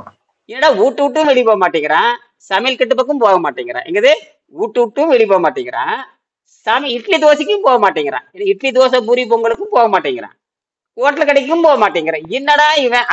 அதான் இனியன். என்னது புரியுதா உங்களுக்கு? புரியுது ஐயா. வெளியே போனாலும் பிரச்சனை, இங்க தின்னாலும் பிரச்சனை. வெளியே போயிட்டு இதேதான் அங்க இதேதான் அங்கேயும் போடுறான், இதேதான் அங்க இப்ப இட்லி தோசை தானே வெளியும் போடுறான். நீங்க இங்க சாப்பிட்டுட்டு சளி உண்டாக்கிக்கிறீங்க, அவன் அங்க போட்டுட்டு சளி உண்டாக்குறான். அங்கேயும் ஆரோக்கியத்தை கொடுக்க போறது இல்ல. ஏன் வீட்டுக்கானு எதை கொடுக்க போறது இல்ல? சொல்லுங்கம்மா, வீட்டுக்காரு எதை கொடுக்க போறது இல்ல? ஆரோக்கியத்தை கொடுக்க போறது இல்ல. வேற கூட கொடுக்கலாம், ஆரோக்கியத்தை கொடுக்க முடியும், இன்பத்தை கொடுக்கலாம், வேற ஏதாவது கொடுக்கலாம். ஆனால் எதை தர முடியாது? ஆரோக்கியத்தை கொடுக்க முடியாது. இப்ப புரியுதா நாராயணசாமி? புரியுதுங்க ஐயா, நல்லா புரியுது. இதெல்லாம் லேட் ஆகுதல்ல, சும்மா உடனே ஒரு நாள்ல புரியும். நான் வாழ்ந்து காட்டணும், அரை குறையமாவது வாழ்ந்து காட்டணும். என்னது போலீஸ்காரா நீங்க? போலீஸ்காரா நீங்க? மியூட்ல இருக்குங்க ஐயா. அவரு நான் பேசுறது காது கேட்கும் நினைக்கிறேன். பரவாயில்ல பேசுறது. ஆமா, விளையாட்டு கிடையாது. இது யோக மார்க்கம். சாதாரண விஷயம் இல்லை. அந்த சாராது நீ யோகின்னு சொல்லி பாருங்க, வரமா எல்லா சாமியார் எல்லா அரசியல்வாதியும் யோகின்னு சொல்லி பாருங்க, கும்பிடு போட்டு போயிடும். இல்ல நான் ஒரு 100 நாள் தண்ணி குடிச்சிட்டு இருந்தேன். உடம்பு வந்து 46 கிலோவுக்கு வந்துருச்சு. நல்லாதான் இருந்துச்சு. ஆனா அதுக்கப்புறம் நிறைய சுத்தி இருக்கிறவங்க எல்லாம் பயப்படுத்தி விட்டாங்க. நீங்க இருக்கிறீங்க இந்த மாதிரி விட்டுட்டு போயிட்டீங்களாக்கா, அதுக்கப்புறம் நாங்க என்ன செய்யறதுன்னு எல்லாரும் புலம்ப ஆரம்பிச்சாங்க. கரெக்டா எங்க கொண்டு விடுத்து பாருங்க, எங்க கொண்டு எல்லாம் விட்டு போட்டு போயிருவீங்க. அப்பதான் இந்த மூளை வேலை செய்யுது, விட்டு போட்டு போயிருவீங்களே. திருவள்ளுவர் ஒரு திருக்குறள் சொல்லுவாரு, அன்பில்லாதவங்க உடம்பு 80 தோல் போர்த்த உடம்பு அப்படின்னு சொல்லிட்டு. அந்த 80 தோல் போர்த்த உடம்புக்குள்ளதான் கருணையே வருது. அப்பதான் அடுத்தவங்களோட கஷ்டமே நமக்கு தெரியுது. எல்லாத்துக்கும் இறக்கப்பட முடியல தவிர கோவப்பட முடியல. காமம் வரமாட்டேங்குது, எதுவுமே அது பாட்டுக்கு நிராமயமா இருந்துட்டு போயிடலாம் அப்படின்னு தோணுது. கரெக்ட், அருமை. அதே ஒரு காவல்துறை என்ன சொல்றாரு பாருங்க, ஒரு காவல்துறைக்காரர் வந்து இதை படிச்சுக்கிட்டு அந்த மாதிரி இருந்து பார்க்கும் பொழுது அதான் உண்மை. இதுக்கு விஜயகுமாருக்கு இந்த புத்தகம் தெரியும். இந்த விஜயகுமாருக்கு 25 வருஷத்துக்கு முன்னாடி இந்த புத்தகம் வாங்கிட்டு போனாரு. அவன் படிக்க முடியாதுங்க, சாதாரண விஷயம். இந்த நிலைமைக்கு போயிட்டோம்னா நமக்கு இந்த ட்ரெஸ் எல்லாம் அடுத்தவங்களுக்காக போடுறதுதான். ஆமா, அது நல்லா தெரியுது, அதெல்லாம் தெரியுது. அடுத்தவங்களுக்காக தான் போட்டுக்கிறது. கரெக்ட் தான். இந்த வேஷம் போலன்னு இப்ப ஏதாவது போட்டு போய் பேசணும்னா சிரிச்சிருவாங்க. ஆமா, பம்பு பாருங்க. சாட்சிக்கு காவல்துறை அதிகாரியே வந்திருக்காரு பாருங்க. நான் கூட யாரான்னு புரிஞ்சிக்கவே இல்லை. யாரும் உட்காந்துருக்காரு, சவுண்டா இருக்குது, டிராபிக்ல வேற நிப்பாரு தெரியுது, அது சத்தம் கேக்குது. ரோட்ல அப்படின்ற வேலையை பாத்துக்கிட்டு எந்த ஊருங்க ஐயா? எந்த ஊரு? சென்னை தான். பேரு துரைசாமி. எப்ப பேசுனீங்க? இந்த புத்தகம் வாங்கிட்டீங்களா? ராமு துரைசாமி. உங்க கூட ஏற்கனவே பேசியிருக்கேன். எத்தனையோ பேர் கூட பேசிருக்கேன், அது மறந்து போச்சு. சரி, நமக்கு இதெல்லாம் பார்த்துட்டதுனால நீங்க நடத்துற கிளாஸ பெரும்பான்மையா கவனிக்கிறது இல்ல. சரி, ஓகே, ஆல்ரெடி பார்த்துட்டு தானே வந்தோம் இதெல்லாம். இன்னைக்கு எப்படி வந்தீங்க? இன்னைக்கு எப்படி லிங்க் வந்துகிட்டே இருக்கோம். சரி, பாக்கணும், டைம் கிடைச்சது. சரி, பாருங்கப்பா, திருவிழாவுக்கு சேர்ந்தார். பாத்துங்க, காவல்துறை அதிகாரி பாத்துருக்காரு. சரி, எப்ப ரிட்டைர்மெண்ட்? இன்னும் வயசு இருக்கு உங்களுக்கு? 58 வயசு இருப்பீங்களா? ரிசைன் பண்றதுக்கெல்லாம் நம்ம ரெடி தான். இப்ப கூட நம்ம மருத்துவமும் சேர்த்து பாத்துட்டு இருக்கிறோம். அருமை. சரி. ஆமா, அவங்க கஷ்டப்பட்டு காசு கொடுத்து செலவு பண்ணி ரிப்பேர் பண்ணிட்டு வருவாங்க. அத மறுபடியும் ரிப்பேர் பண்றது நம்ம. ரைட். அப்ப சொல்லி கொடுங்க. சரிம்மா. ஒரு எஸ்ஐ சார் ஒருத்தர் இந்த முதுகு ஸ்பைன் வந்து டிஸ்லோகேட் அப்படின்னு வந்தாரு. சரி. அவருக்கும் இந்த நீர் மருத்துவம் கொடுத்து நம்ம கூட சில மருந்துகளும் சித்த மருந்துகளை கொடுத்தேன். சரி. ஒரு 22 நாளா சாப்பிடாம இருக்காரு, வெறும் தண்ணிய மோரை குடிச்சிட்டு. அருமை. பரவாயில்ல, நல்லா இருக்கு. கரெக்ட், அவ்வளவுதான். 22 நாள்ல வந்து 12 கிலோ வெயிட் குறைஞ்சிருக்கு. அதுவே மிகப்பெரிய சுமை குறைஞ்சிருச்சு, எல்லா விஷம் போயிருக்கும், இம்ப்ரூவ்மெண்ட் வந்திருக்கும். சரி சரி. இதெல்லாம் வந்து அவங்களா விருப்பப்பட்டு வந்தா மட்டும்தான். ஏற்கனவே அவரு என்னோட நண்பர் தான் அவரு. சரி சரி சரி. நம்ம இந்த மாதிரி இருங்கன்னு சொன்னா யாரும் கேக்குறது இல்ல. சிக்கல் வரும்போதுதான் வருவாங்க, சிக்கல் வரணும். அனுபவப்பட்டாச்சு. அத அடுத்தவங்களுக்கு சொல்றதுக்கு நமக்கு தெரியுது வழி, இதை இப்படி பண்ணாதான் எந்த பிரச்சனையும் இருக்காது. ஒவ்வொருத்தர் அரை மணி நேரம் சாப்பிடலனாலும் அவங்க நிலைமையே வேற மாதிரி ஆகி போகுது. அந்த அளவுக்கு கழிவுகள் இருக்கும்போது அது விடாது. கொண்டு வரணும். சரி, என்கிட்ட வர்றவங்கள அதை எப்படி பண்ணணும் அப்படின்றத பார்த்து அவங்களுக்கு இன்ஸ்ட்ரக்ஷன் அப்பப்ப கொடுத்துட்டு இருப்பேன், ஃபாலோ பண்ணிக்குவேன். பாருங்க, நல்லா புரிஞ்சுக்க. ஒரு காவல்துறையில் இருந்துட்டு சமூக அக்கறை எப்படி இருக்குன்னு பாருங்க. அப்ப இது எல்லாத்தையும் மாத்துது, மனுஷனவே மாத்துதுங்க ஐயா. ஒரு காவல்துறையில இருந்துட்டு மனுஷனோட உடம்பு மனசு எல்லாத்தையுமே மாத்தி மேல்நிலைக்கு கொண்டு போயிடுது, ஆன்மா லெவலுக்கு கொண்டு போகுது. பாருப்பா, ஆன்மா இப்பதான் பேசிட்டு இருந்தோம். அதாவது தூல உடல் சூட்சும உடல் இது ரெண்டுத்தையும் விட்டுட்டு காரண உடல்ல வேலை செய்யுது இது. அருமை அருமை அருமை. Right right right. இப்ப எங்க கொண்டு போய் இது வெள்ளைக்காரன் பாடத்திட்டத்துல கிடையாதுங்க ஐயா. நம்ம இந்தியாவில இருக்கிற பாடத்துல தமிழ்ல தான் இருக்கு. இதை படிச்சாதான் ஆரோக்கியம் வரும். நீ ஹிந்தி படிச்சா என்ன, இங்கிலீஷ் படிச்சா என்ன, நீ 1000 மொழி படிச்சாலும் ஆரோக்கியம் வராது. 1000 மொழி படிச்சாலும் ஆரோக்கியம் வரவே வராது. தமிழ் இருக்கிற சித்தாந்தத்தை படிச்சுட்டு ஒழுங்கா கழுவி எடுத்தா தான் ஆரோக்கியம் வரும். அதனால மாட்டிட்டு தொல்காப்பியம் அப்படின்ற இலக்கண நூலை படிக்கணும், அதுலயே மெய்ப்பாட்டியல் படிக்கணும். வெரி குட் வெரி குட், அருமை. பாருங்க எங்க போறாரு, தொல்காப்பியத்துக்கு போறாரு. 10,000 ஆண்டுக்குள்ள தொல்காப்பியம். அது அதனுடைய இலக்கண அடிப்படை தான் எல்லாமே. அதுல வந்து பாத்தீங்கன்னா 1021 வாய்ப்பு இருந்தா படிச்சு பாருங்க.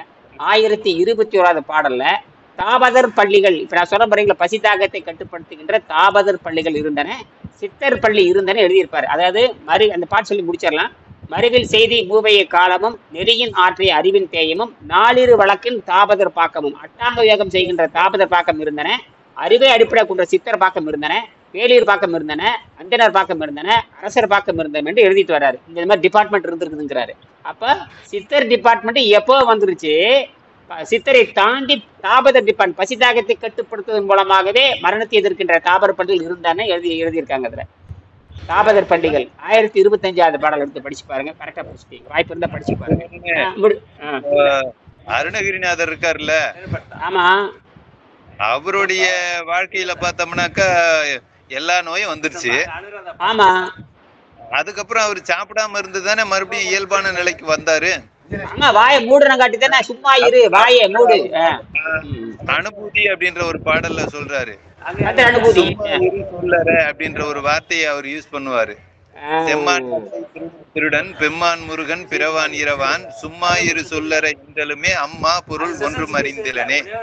அந்த சப்ஜெக்ட் சிம்பிள் தான், சாப்பிடாம இருக்கணும், அவ்வளவுதான். அதனுடைய மா பொருள், மான்னா ஒரு சொல் ஒரு எழுத்துல வந்து பெரிய அப்படின்னு அர்த்தம். அந்த பெரிய அற்புத அற்புத மானா பெரிய, அதான் நேத்து 2 நாளைக்கு முன்னாடி சொன்ன மானா பெரிய. அருமை அருமை அருமை.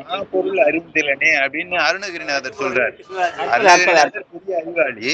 ஆமாமா, அவருக்கே அதுக்கு பொருள் தெரியல, அம்மா பொருள் ஒன்றும் அறிந்திலனே. அவரே அப்படி சொல்லிடும் போது நம்ம என்னத்தை ஆராய்ச்சி பண்ணோம்னு தெரியல. சரி, அப்படியே இருந்து மறுபடியும் அந்த வாயில வந்ததெல்லாம் வேதம். ஆமா ஆமா ஆமா. சரி, அந்த யோக சக்தி படிச்சு முடிச்சுங்க. கீழே 3வதாக இன்னொரு சக்தி கோடிக்கணக்கான நாடுகளை முடிச்சுக்கமா, நேரமாச்சு. 5:20 முடிச்சுக்கலாம். 5:25 முடிஞ்சு போச்சு நேரம். 1 நிமிஷம் தான் டைம், படிங்க. 3வதாக இன்னொரு சக்தி, இன்னொரு சக்தி கோடிக்கணக்கான வருடங்களில் வளர்ந்து வந்திருக்கிறது. அதுவே மென்டல் ஃபோர்ஸ். மனிதன் என்ற சொல்லே அவன் மனத்தை அடிமையாக கொண்டவன் என்பதை குறிக்கும் சொல். ஆங்கிலத்தில் மேன் என்ற சொல் உலகின் முதல் மொழியாகிய தமிழிலிருந்து வந்திருக்க வேண்டும். யோக சக்தி பிறப்பில் உள்ள 5 அறிவு நிலையில் இருந்து 7 அறிவு வரை அவனை உயர்த்தி இந்த அண்டத்திலிருந்து வெளியே உள்ள அண்டங்களையும் கவனிக்கக்கூடிய அளிக்கும் விஞ்ஞானத்திற்கும் அப்பாற்பட்ட 3வது சக்தியாக அமையும். இந்த யோக சக்தியால் மட்டுமே மனிதன் இந்த அண்டம் என்ற கரஞ்சுளியை விட்டு வெளியேயும் கவனிக்கக்கூடிய சுதந்திரம் உண்டாகும். மெய்ஞானத்தால் மட்டுமே இது நடக்க முடியும். இளம் என்று ஆசை இருப்பாரை காணின் நிலம் என்னும் நல்லாள் ஆகும் என்ற குறளில் வள்ளுவர் மற்ற கோள்களில் உள்ள நிலங்களை குறிப்பிடுகிறாரோ என்று நான் நினைத்ததுண்டு என்று என் புத்தகத்தில் பக்கம் 68 எழுதியுள்ளேன். பொறிவாயில் 5 தான் பொய்தீர் ஒழுக்க நெறி நின்றார் நீடு வாழ்வார். நிறைவு செய்யறோம். நேரம் முடிஞ்சு போச்சு. பெரியவங்க என்ன பண்ணணும்னு கேட்டீங்கன்னா 65 வயசு ஆனவங்க உடம்பை சுத்தம் பண்ணிட்டு வாயை மூடிட்டு இருந்தா உங்களுக்கு இடமும் தேவையில்லை, உணவும் தேவையில்லை. புரியுதா? இடம் தேவையில்லைன்னு முடிவு பண்ணிட்டாரு. இடமே நமக்கு தேவையில்லை. அப்போ பெரியோர் எல்லாமே தேவையில்லைன்னு அர்த்தம். என்னது? இடமே தேவையில்லைன்னா பெரியோர் இல்லம் தேவையில்லை. வாயை மூடி, இப்பதான் அவர் சொன்னார் பாரு, வாயை மூடுறா அப்படிங்கிறார். சுத்தப்படுத்தி வாயை மூடிட்டீங்கன்னா ஆரோக்கியம் வந்துடும். எல்லாமே நீங்க சாக போறதும் இல்லை, நீண்ட காலம் வாழ்ந்துட்டும் இருக்கலாம். அப்புறம் உங்களுக்கு இடமும் தேவையில்லை. ஒரு சாதாரண 2க்கு 2 குழி இருந்தா போதும், ஜம்முன்னு உட்காந்து ஒரு சேர் போட்டு உட்காந்துட்டே இருக்க வேண்டியதுதான். இப்படியே உடம்பு சுத்தமாயிட்டே இருக்கும். எல்லாத்துக்கும் உபதேசம் பண்ணிட்டு இருக்கலாம். உங்களை கடவுளும் மாத்துவாங்க. சரியா? மீண்டும் அடுத்த வகுப்பில் சந்திப்போம். நன்றி, வணக்கம்.